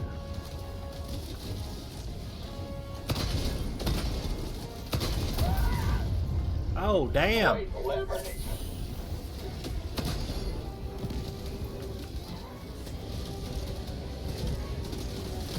Back up and reload. Hang on. Hello, tank. Requesting orbital strike. Requesting orbital.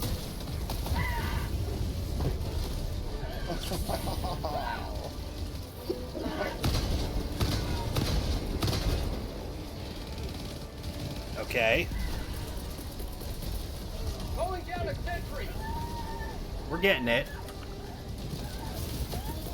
Reinforcing.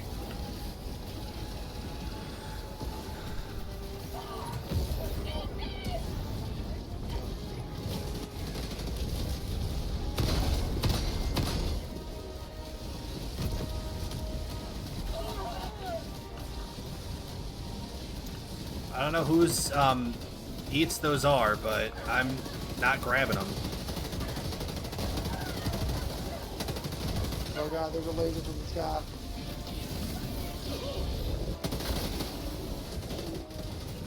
What the fuck is this? Just keep hitting stuff.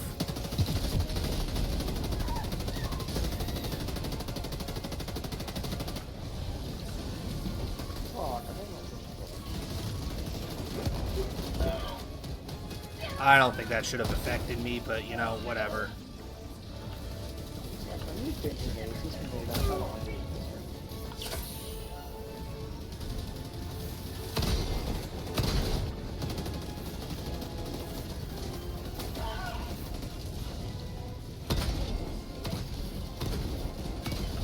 Reloading.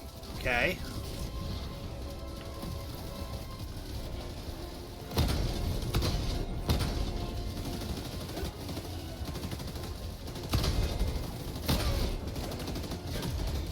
Reloading. We're starting to fall behind. It's starting to become a bit of a problem.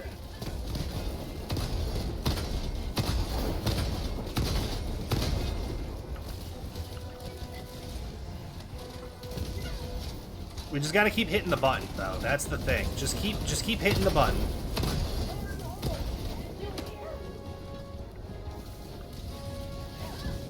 That's the big thing.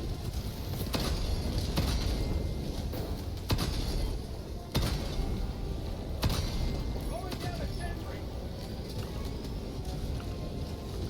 I need a new autocannon. I can't even call in a new autocannon. Okay. Can I get a resupply? No, I can't do that either. Okay. Well, what can I do? Very, very little.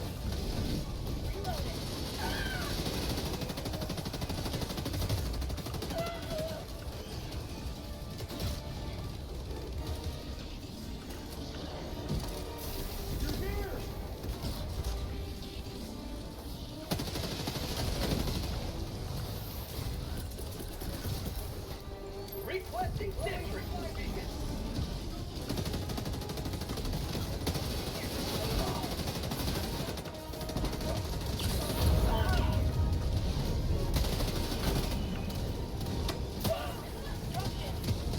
Okay.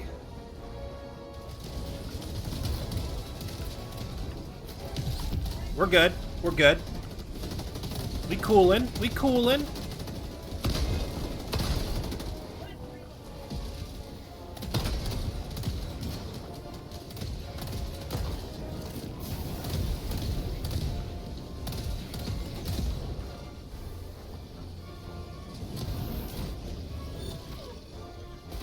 We're at 27 out of 35. We're doing okay.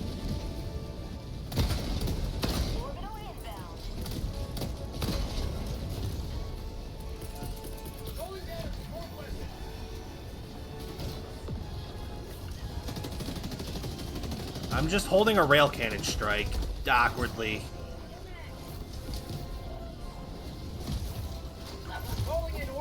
Oh dear lord. Well, that locked onto something.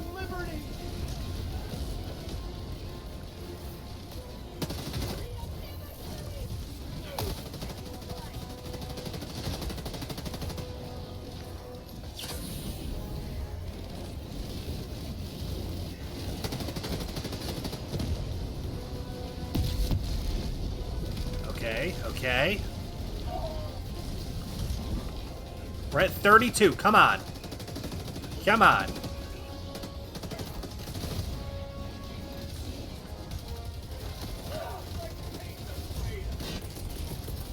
Calling in reinforcements.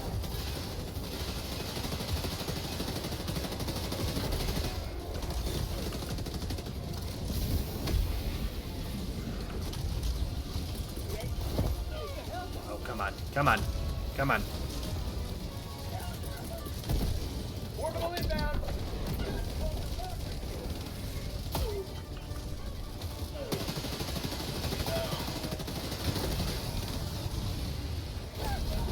There it is. There it is. And I died for the first time. After we completed the mission.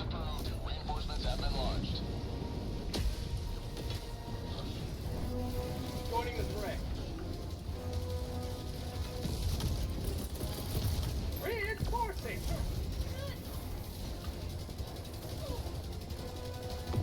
Calling in extraction. I almost had it. I almost had it. Not today.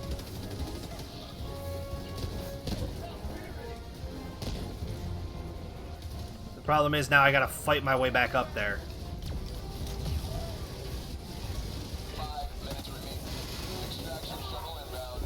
Okay, they finished it. They finished it.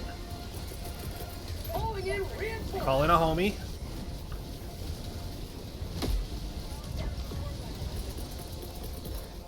Requesting advanced weaponry.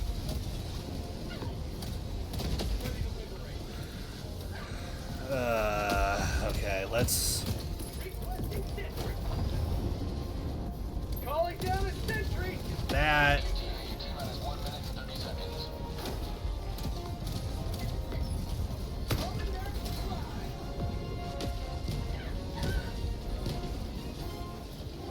Okay, okay.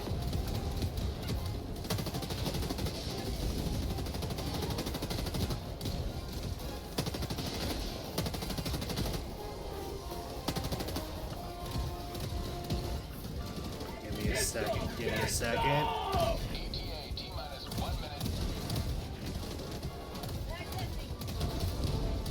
This is going appropriately.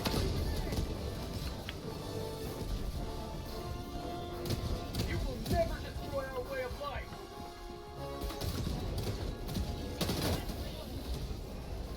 All right.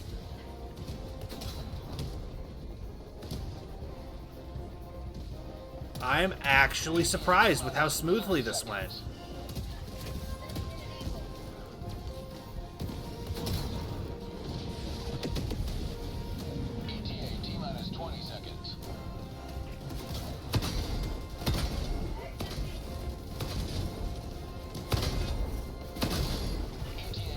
Get rid of the rocket guys. Those are the big ones you need to worry about.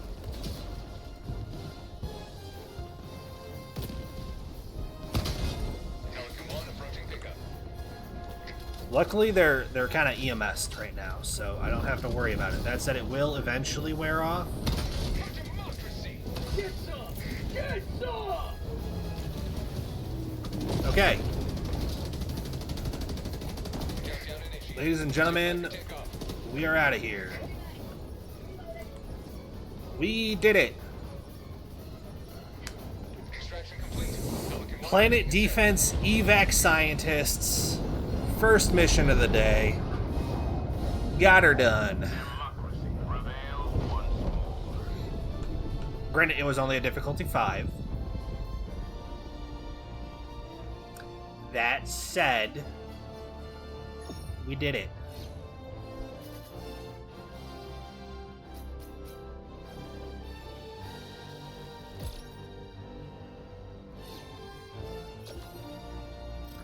Honestly, the Eradicate automaton forces is probably where the Annihilator tanks are going to show up at this difficulty. The other option is to go up in difficulty, which, like, I can do. That's no problem.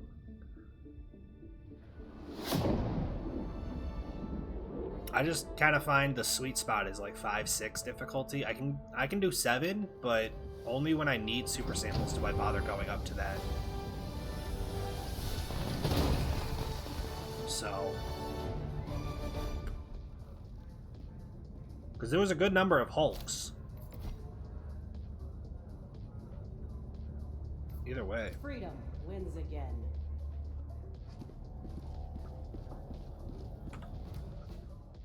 Yeah, because I already have 11. So I still need 9 more, but this 66 is the big one that I need to get.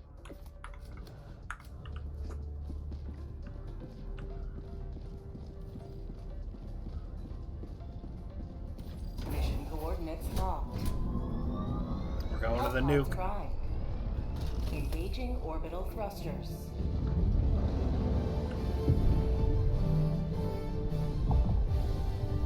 Orbit synchronized. Yeah. Mark Lar is kind of doing nothing right now.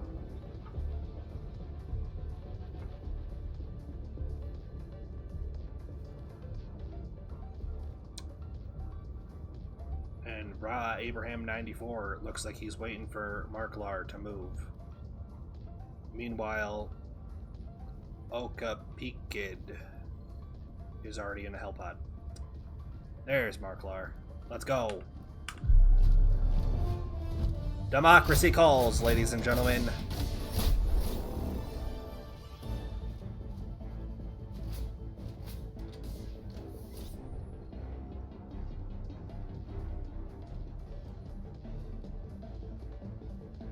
I'm not moving my mouse.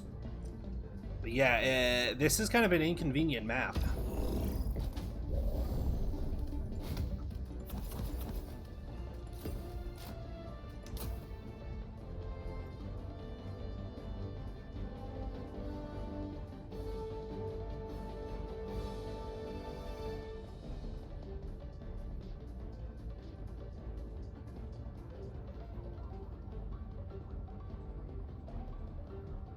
We should be fine though.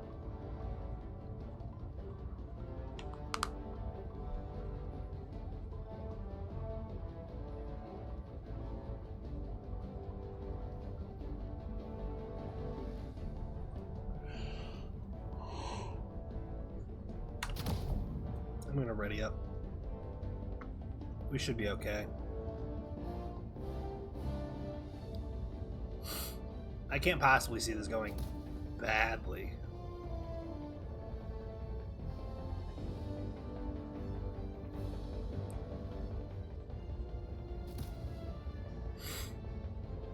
All right, Mark, are you ready? Is Mark ready? I'm ready. I'm excited. I'm having a good time. I just need Mark.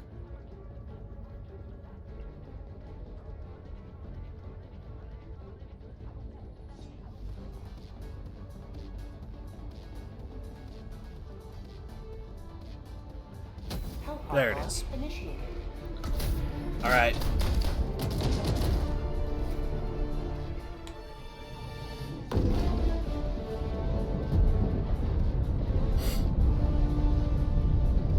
Are we ready. It's a nuke launch. It can't possibly be that hard to do. Right? Like, surely we got this. It's a nuke. How bad could it possibly be?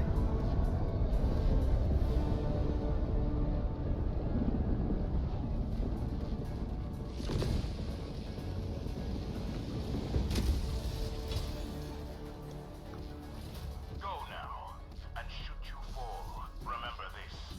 Every day is a I don't think they see me. to die for democracy. Nope, they definitely see me. Calling down a support weapon. They definitely see me.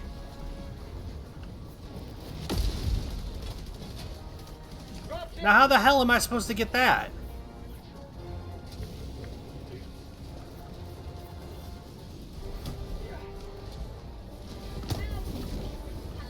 Nope. 1 Mississippi, 2 Mississippi, 3. There it is.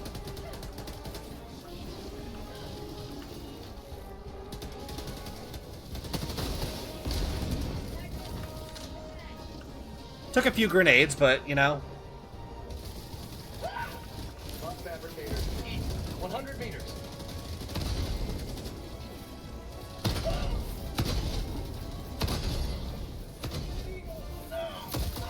Oh, you guys are shooting for me over there.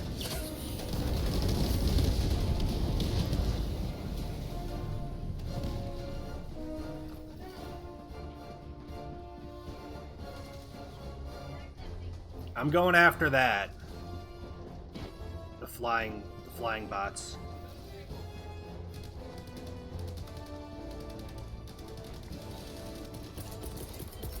Requesting orbital. 50 meters.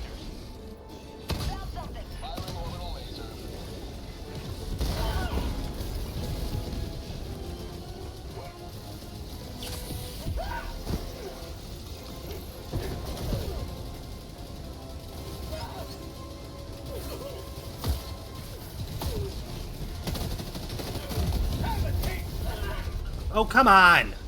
Requesting air support. I hate when the needle's in your fucking neck and it doesn't heal you fast enough to survive. That shit drives me up the wall.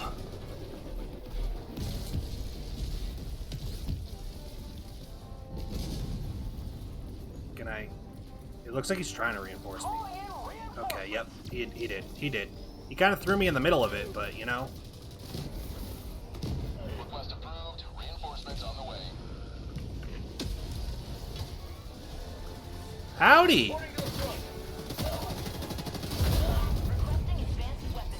Where was the raider that shot me? Request approved. Reinforcements have been launched. Now I'm way the fuck over here. Point me to the enemy. Great.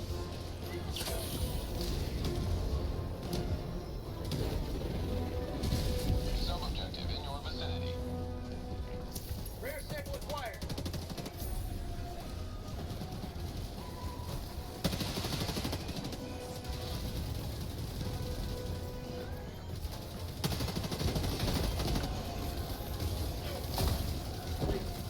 Just dive. Dive.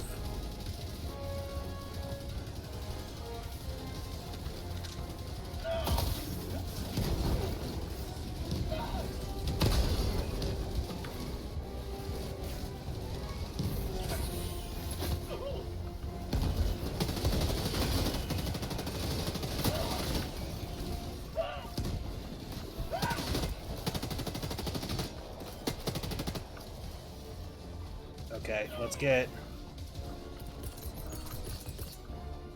Where's the hell? Dropping a pin. Northeast. 50 meters. Can I get a hell bomb? Calling in a hell bomb.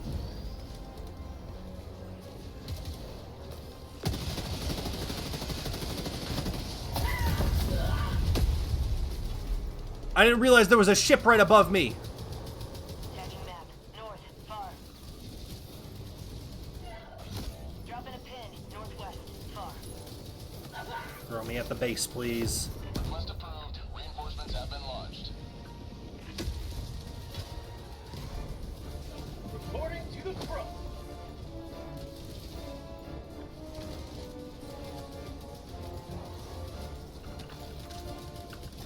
Calling down support weapon. I got the terminal. Hellbound mark. Clear the area.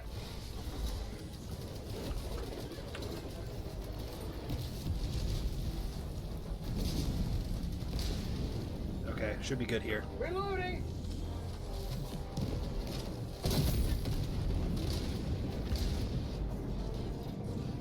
Alright. That only took a few deaths.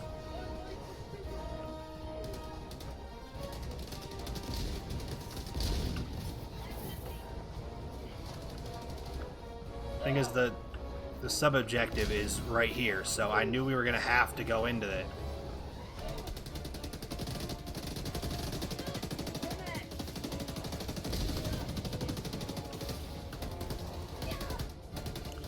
I knew we had to fight our way in. And if we didn't take out that gunship fabricator, we were going to be a little fucked. To say the least.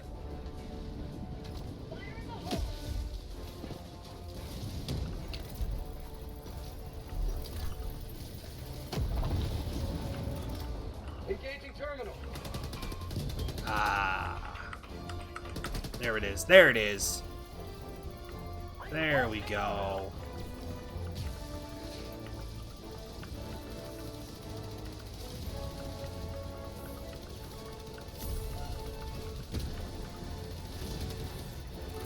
I got the terminal. We're getting all this. We're getting all this. There's that.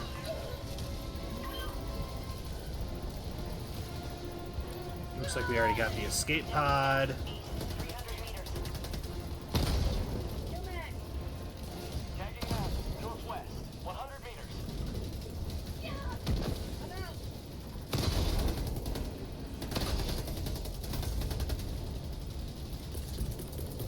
Requesting orbital strike.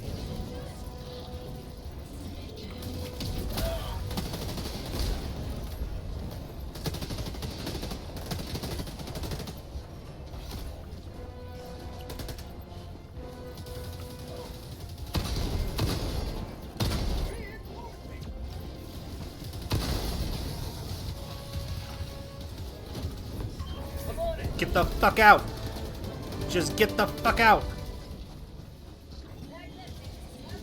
This is what we call in the trade as a get the fuck out situation. Injury?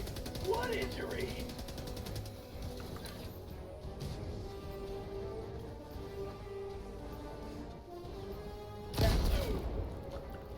What the hell was that?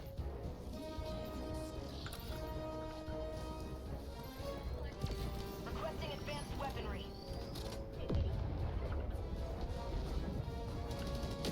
All right, we're gonna grab one of these boxes. It'll be good to have.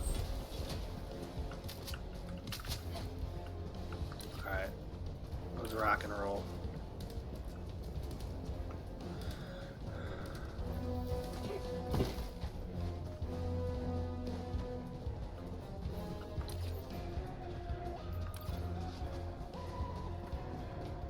Okay. I think this is going decently. Are you guys gonna see me?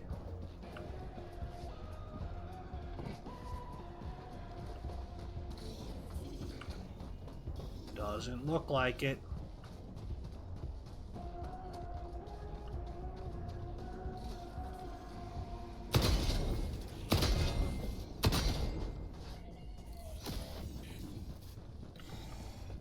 Oh. They seem angry.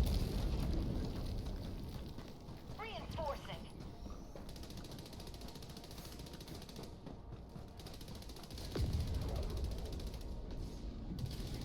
Yeah, that bitch is aimed right at me.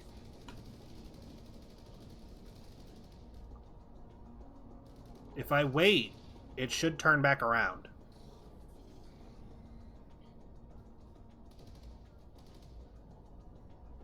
Because I'm still a bit too far out. There it is. Dropping a pin. East, 200 meters. Mission at 30 minutes remaining. Okay. Orbital inbound. Firing orbital laser. Calling down a support weapon.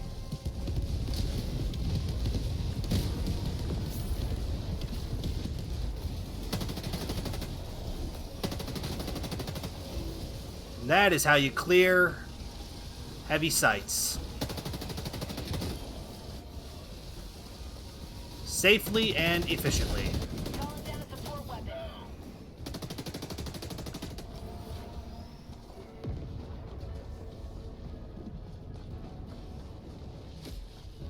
There is a patrol over there.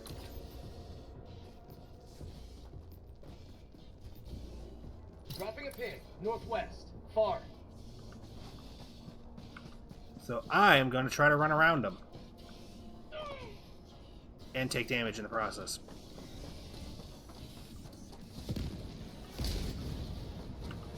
Okay, they aggroed him. That should give me the free path.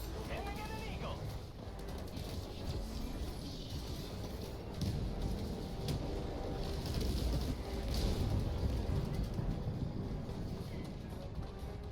We're doing okay.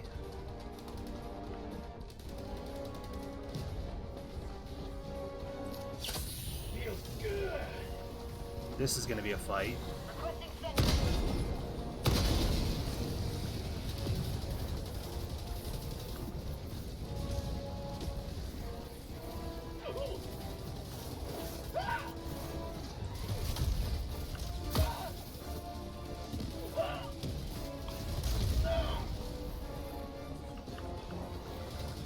Reloading.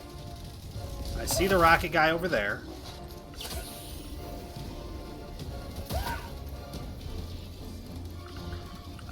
It reloaded! Why did it not fully reload?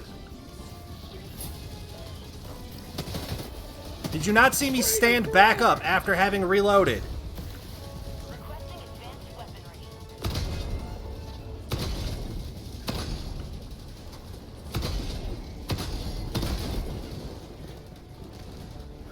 That was stupid. Why are you aggroed?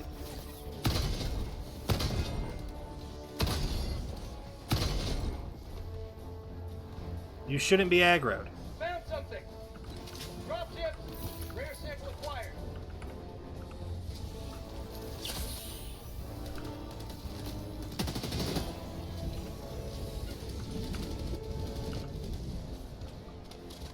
Ugh. Pick that up. Pick that up. Keep pushing. Keep moving. This is the only way in. That's why we had to take the fight. Those guys might still be there when we get back. Box fabricator. West. 200 meters.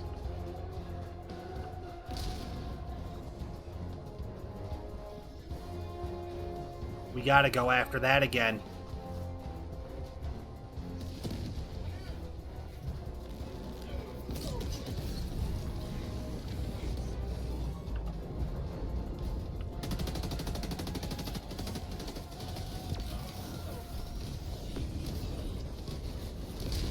Box fabricator. Yep. West. 100 meters. Here they come.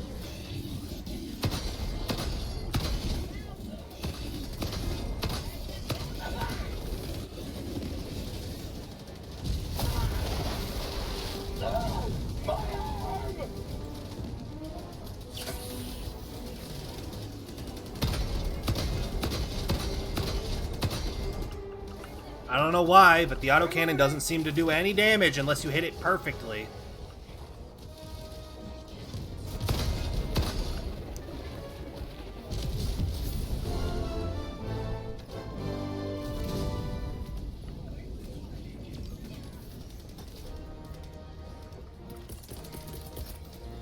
Blasting orbital.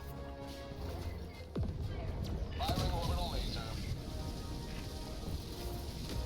Dropping a pin. North. 100 meters.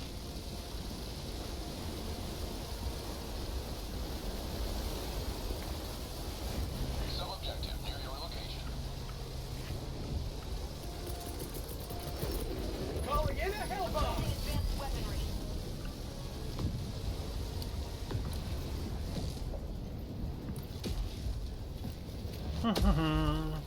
See, this is going swimmingly now. Engaging terminal.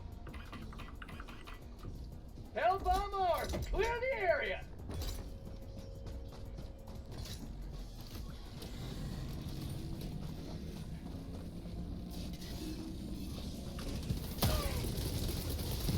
Orbital inbound. Firing orbital barrage. Clear the area.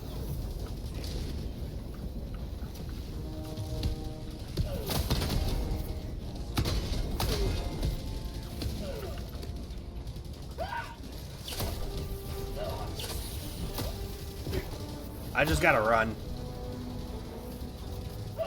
That's all I can do.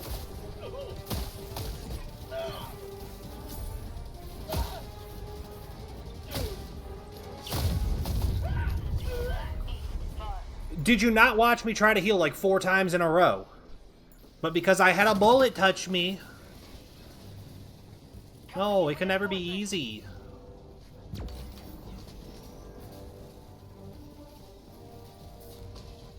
Request approved. Deploying reinforcements.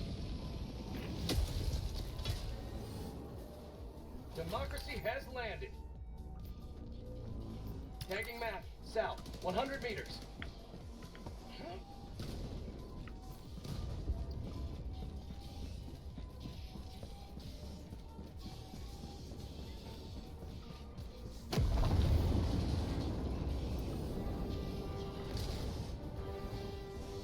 Just let the tremors pass.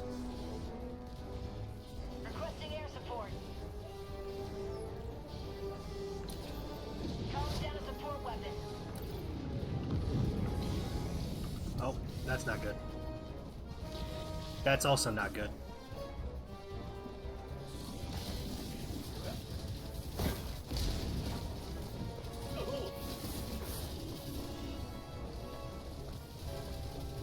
This is not good. In the realm of good to bad, we are at the not good stage.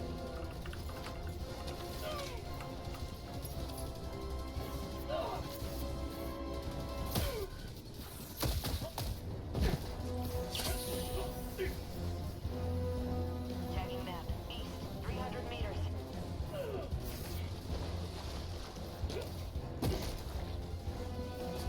We're just gonna trust the red water is safe to be in and dive into it.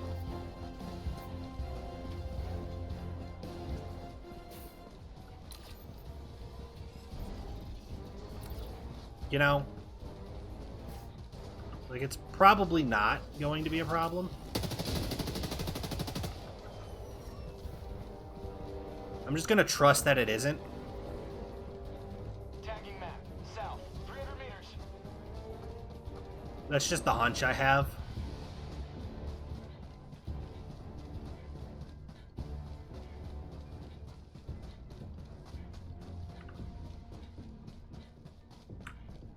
Okay, it looks like everything that we just kind of ignored before is now gone.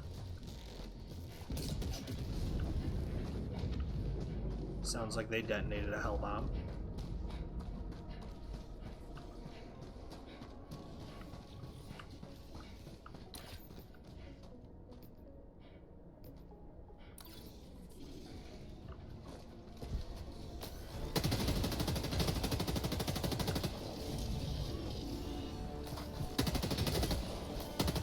Have a taste of democracy.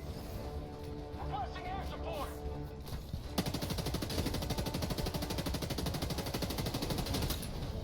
Changing ice.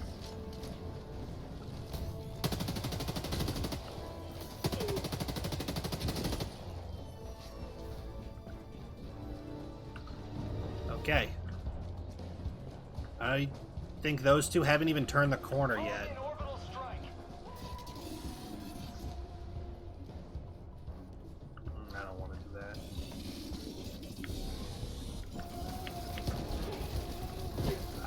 briefly got myself stuck. Mission at 20 minutes remaining.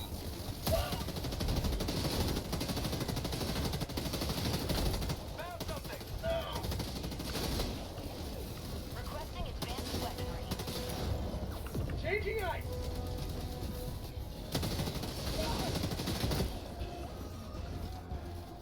Fire!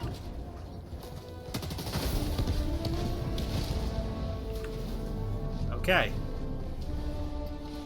Dropping a pin. What samples do we get? 300 meters. Sample collected. Not a whole lot.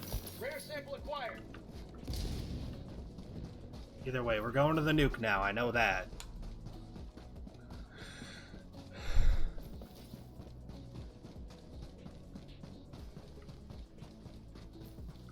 Nothing there. I also know that I am out of lasers. I have done all the laser.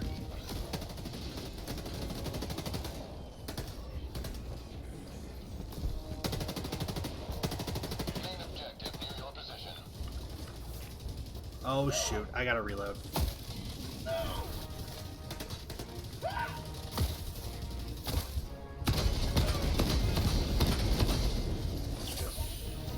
Requesting orbital. Reinforcing.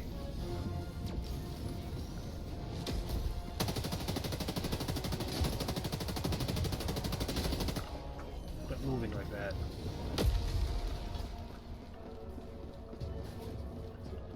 Okay. Objective located. Southwest.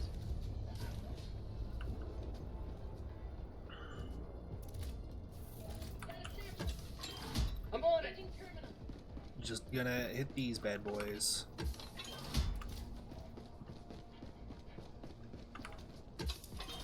I'm on it.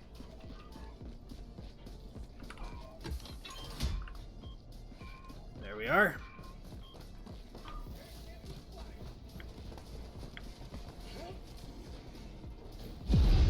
Reloading. Get the reload. Do a little parkour. Pick all that up. We'll go grab the other rare sample.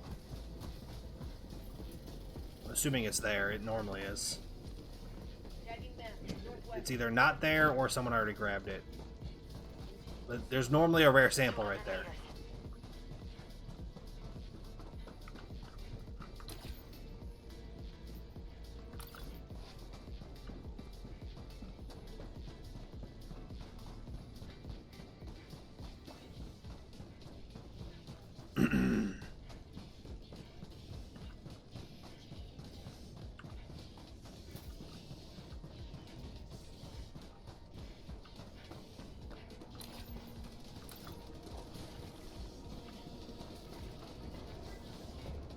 Okay.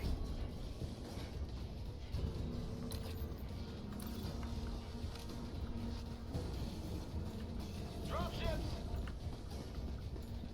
There's the ping.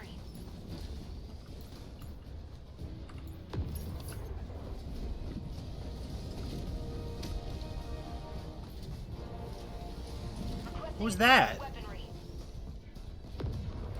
Oh, it is a bot. I was like, the way they're running doesn't look like a bot. Like that was one agile motherfucker.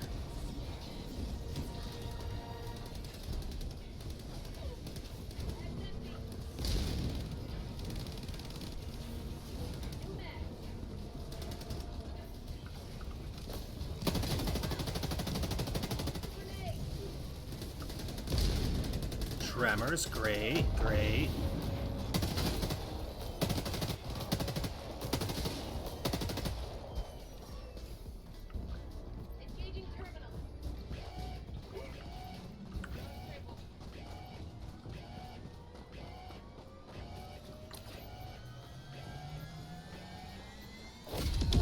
You have accomplished Liberty's will. Extract at your discretion. Dropping a pin. West. Far. Okay. Now we gotta do a little wraparound. Gorgeous.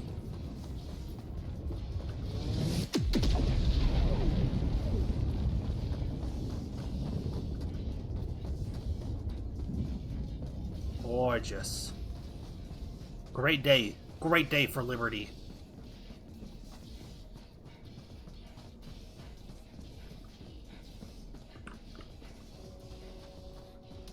Bum ba ba bum ba ba bum ba. See, I know I kind of lone wolf it, especially because I'm playing with like randoms. I just don't really mention where I'm going, and I just kind of run off, other than like pins. But you know, it kind of works.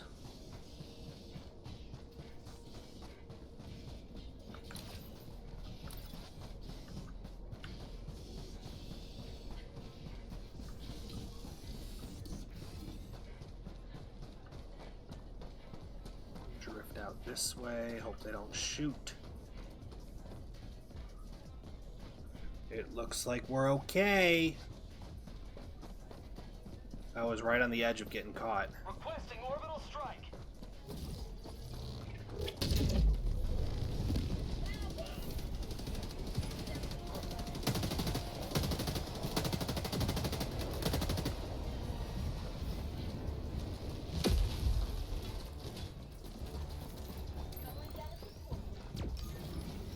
I did throw a 120 on that fabricator outpost before. Guess I didn't do a good enough job at placement. Calling in extraction.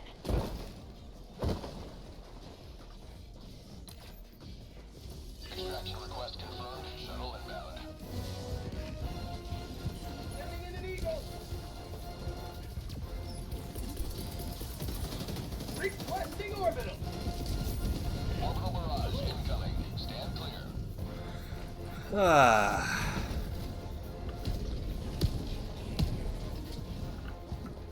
Luckily that bot drop should be far enough away.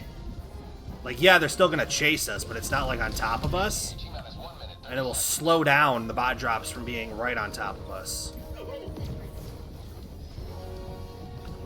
Rare sample acquired.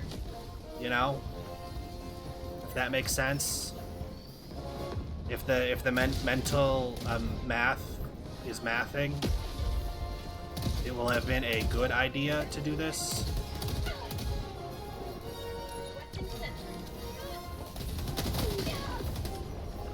ETA T-minus 1 minute.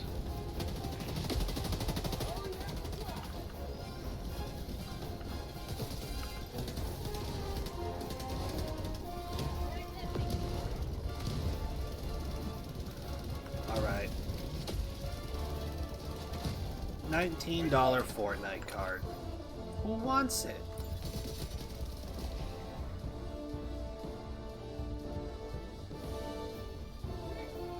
ETA T-minus 30 seconds. I guess no one. No one wants that smoke. No one wants that smoke. ETA T-minus 20 seconds.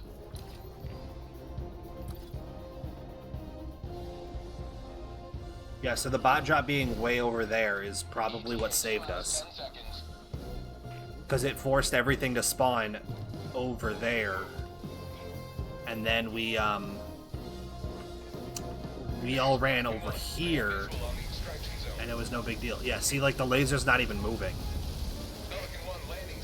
The turret's just kind of panning back and forth.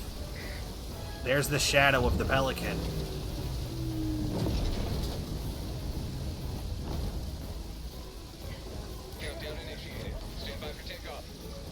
Why would you throw that down now? He's not even in the ship.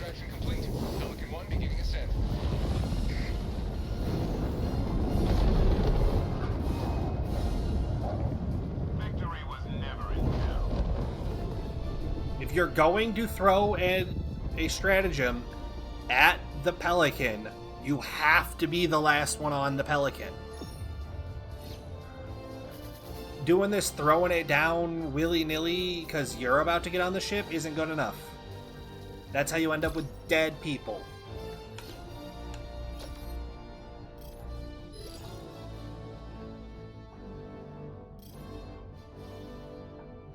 Like, I don't know if he had a lot of samples on him. For all I know, he could have had 20 rare samples on him.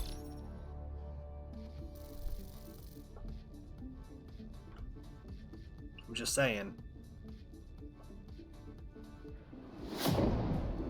We also still have not seen a tank.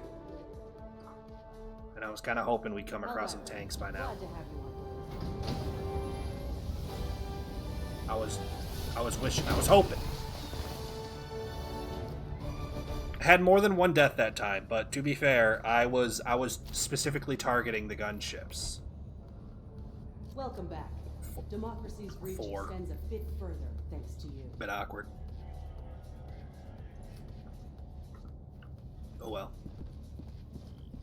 You win some, you lose some, right? 76. I need 4 rare samples. We got one final mission. Helldiver, great. It's a blitz mission. I don't know if it's eradicate forces or search and destroy. I don't know which one it is. Also, I'm supposed to have ads play in a minute 30. I'm going to trigger the 90-second ad break right now. Just so by the time we actually get in the mission, it's already done and over. Sound like a plan? You're just going to miss really nothing. Waiting for the mission to get queued and dropping in. And even then, I don't think we're going to fully get to the ground anyway, so... See you guys real soon. The non-ad viewers get to watch me just stand right here now. While we wait for all this to occur.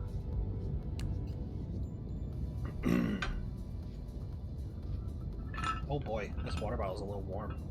Mission coordinates locked. Hellpods primed.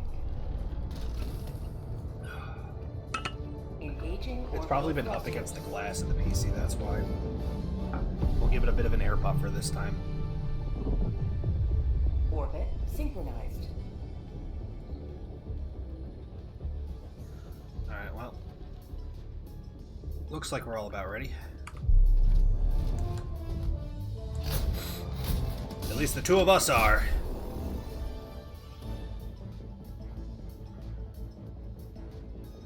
Eradicate forces. So this is where I'm hoping. You can just barely see it up here. This is where I'm hoping we come across the tanks.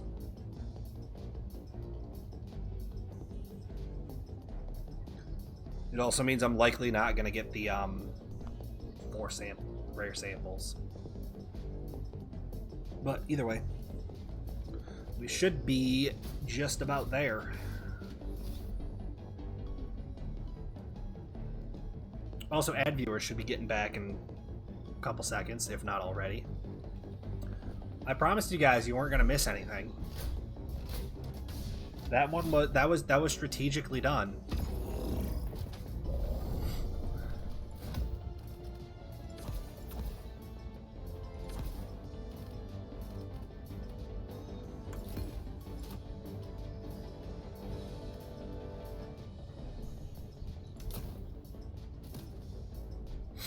Alright. We don't really need to worry about having less frequent, whatever things. You know what I mean. Those things. You don't have to worry about them too much. The big thing here is making sure you have reinforcements for when shit hits the fan. And the health and the Hellpod optimization.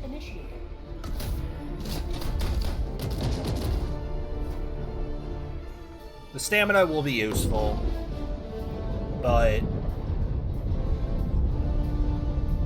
if you play this right, you won't have to worry about it at all. So that's kind of what I'm aiming for, what I'm hoping for.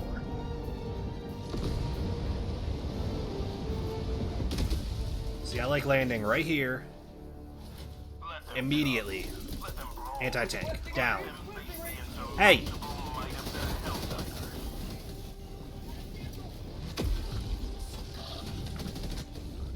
because I'm out. Requesting advanced weaponry. Calling down a sentry. Orbital inbound. all right.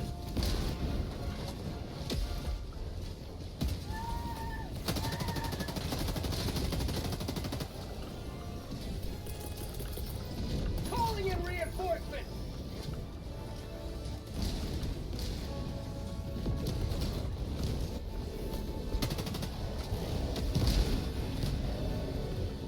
Devastators, Hulks. Requesting orbital.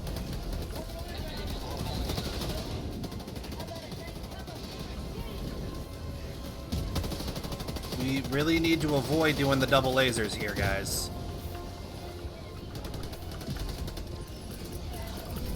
Calling down a support weapon.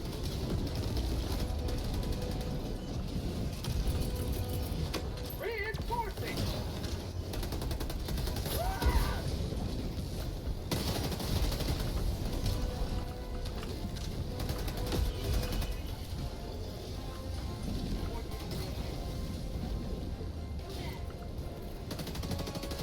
I'm out.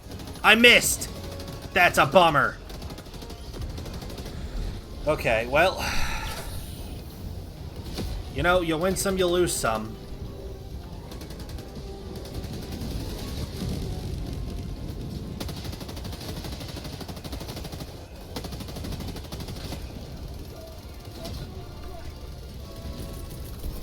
Calling in reinforcements.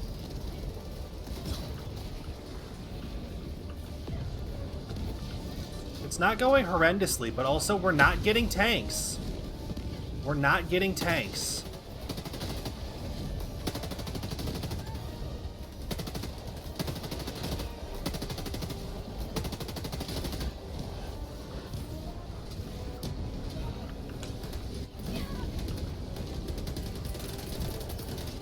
Requesting advanced weaponry. Oh, we got Hulks. Hulk's about to turn the corner.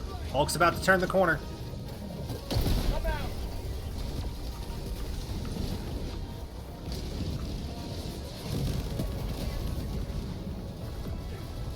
He lost one of his arms. Reinforcing.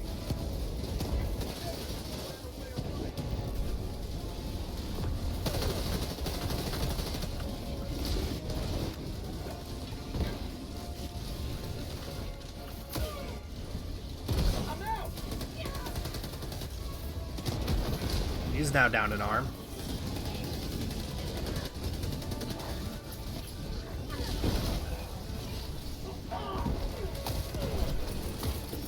Calling in reinforcements.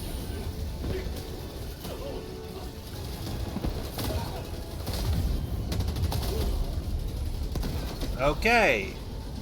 Welcome to when shit hits the fan. We managed to get 66% though. And let me tell you, I was staying on top of making sure I was calling all those guys in.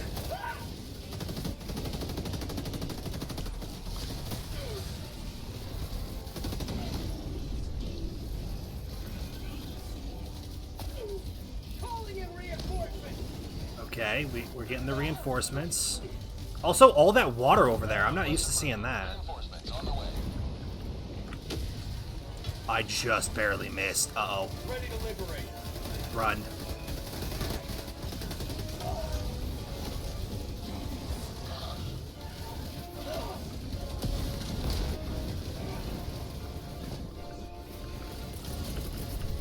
Reinforcing.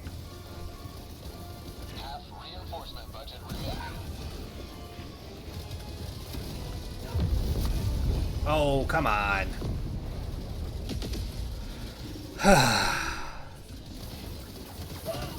I missed being able to hit E to actually pick up the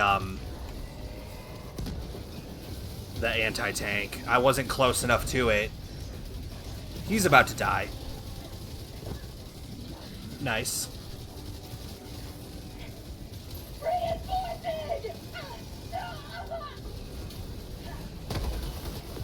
Request a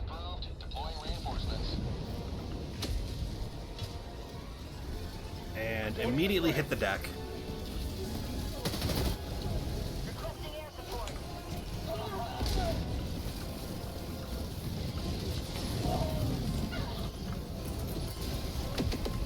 What the fuck happened there?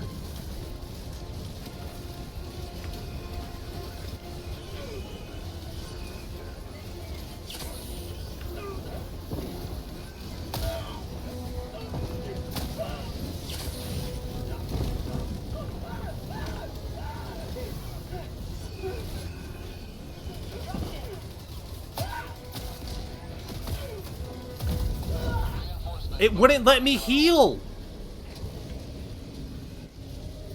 Request approved. Reinforcements on the way. And now I'm way the fuck over here, and for what reason? I don't fucking know. Orbital inbound.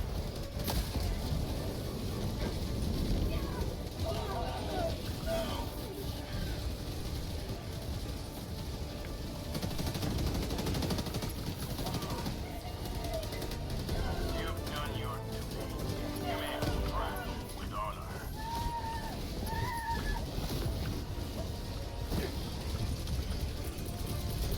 Calling in orbital. Reinforcement budget depleted. This is Pelican 1, requesting all Helldivers to enter the extraction radius. I didn't get a chance to, choose where I'm going. And I immediately died. Or was I... Did we only have 3 reinforces? And that's why.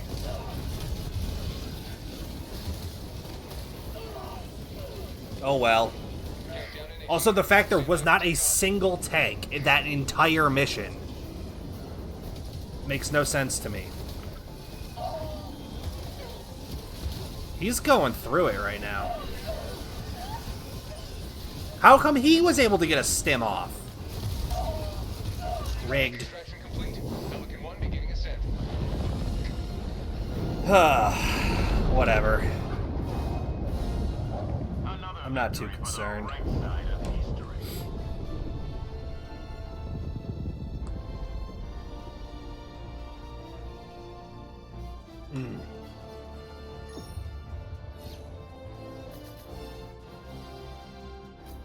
Yeah, I don't know if I was just spectating someone drop, like Mark, who dropped, or if I dropped and then immediately died upon, like, impact. I guess my helipod just, like, didn't hold up to the, you know, landing part. Not really sure what happened there, but... Oh well. I can't explain it. Also, they still gotta fix that bug eventually for the 100%. Obviously, there's much bigger issues with the game regarding crashes and bug fixes that need to happen, but that little, you know, ticks over to 100. I know it's not accurate.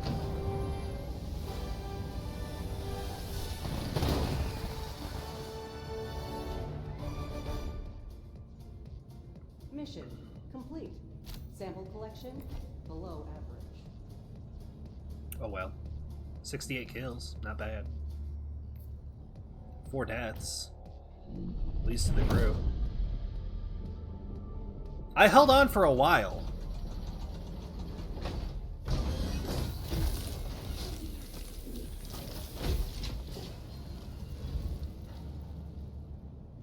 Host has left the game. Yeah. I'll be honest, I might be leaving the game too. I figured those Annihilator tanks were going to be easy to find. Apparently not. We're winning this. Obviously, you're still going to need Helldivers on the ground, but we're closing in on 3 hours, so I don't feel like doing another full operation, especially considering I have to go up to a difficulty 6, I guess, in order to find a tank, but, you know. This is the one that looks like we're going to be able to handle, and then hopefully we can get over to that one before it's too late. This one we're kind of abandoning, because we're trying to stop all this from getting taken. And then we're going to have to push our way back into here. Supposedly, this is about to become the new Malevelon Creek. That's what some people seem to... That's... Wow. Anyway, some people seem to think Cybersand, because that was one of the home planets from the first game. Some people seem to think that that is going to be a hotly contested planet. Regardless, I don't know what the case is. But... oh well. Connection to the automaton forces encountered previously. The unprovoked assault lasted merely hours, quickly overwhelming the relatively undefended planets on the galactic fringe. The President has already issued a response, saying, "This attack occurred as we were nearing a permanent end to conflict with the automatons. Now, it is clear that there can be no peace until every automaton is utterly destroyed. The Helldivers have begun a counteroffensive operation with the ultimate objective of retaking Cyberstan." See why I was saying it's likely going to be a hotly contested planet? That's Liberty's latest. I'm Coretta Kelly.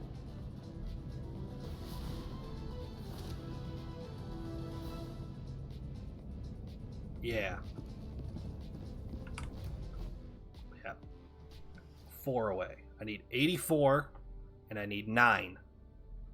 We're slowly getting there. We're slowly closing in on it. I'm also maxed out here. That's all just building up slowly over time. Either way, we're getting there. We will not get there today, but it's not that big a deal. We got in, we did a mission. We didn't get the daily order done, but we helped out with the planet defense. Like I said, I took a few days off over this past weekend and just didn't worry about trying to play every day. Just let myself relax, kind of ease off the game for a few days, which is kind of what I'm continuing to do today. Just one operation. It was like an hour and a half, little over an hour and a half to get all that done. So. And like I said, I wasn't planning on this being a very long stream anyway. I didn't really know too much to what exactly I was up to, but all right. Now, do we feel like going to see Binding of Isaac, some more Helldivers 2, or Persona 3? Because I kind of want to raid who we played with on Saturday when we were doing when we were playing with Shawnee, and iNutters joined in. iNutters is currently streaming right now, so I kind of want to head over there because I have yet to be able to catch one of her streams. Boulder's woken up. He's getting excited, and besides, D's Nuts is going to iNutters. I think it makes sense. I personally think it works. So, I hope you enjoyed this shirt. I hope you enjoyed me telling the story time of the past several days, and I hope the camera being mirrored so that the text is the correct way wasn't too much of a wrench in what everything looks like and feels like, and I hope it didn't ruin the vibes. I'm likely going to flip it back, but for today and the sake of me wearing this shirt for the first time, I really wanted to make sure I had it accordingly. So, with that, I'm going to get this raid set up. We're going to go see some Binding of Isaac with iNutters. We're going to start this raid. We're going to come over here. We're going to type in socials so that if you are not following me on any of my socials, and if you would like to, you can feel free to click one or all of those links. You can feel free to pick and choose. If there is one link I highly recommend you click, it is going to be the link for the Discord, which is that one right there. Like I said, I highly recommend that one. That is where I give all of my news, all of my updates, all of my announcements. I give random, just like, this is what's going on right now kind of messages, making sure everyone stays up to date on what's going on, especially as we get towards me moving. Things are going to get more hectic. Make sure you're in the Discord so you can stay up to date with that information, as well as there is some Discord exclusive content, including the Band Shredded Cheese Casino, where you can degenerately gamble away fake money. No stream tomorrow, because tomorrow is Thursday, but we will be back Friday and Saturday to continue streaming, potentially with a bit of variety coming back, but we'll have to see. In the meantime, though, if you do want to be able to continue showing your support, I highly recommend you copy and paste this raid message if you are not subscribed, and this raid message if you are subscribed, which includes my own emotes, which I will copy and paste down for you right now. It is right there. Like I said, we'll be back Friday, likely playing Helldivers, but I might add some variety. We'll have to find out. I'll see you guys next time.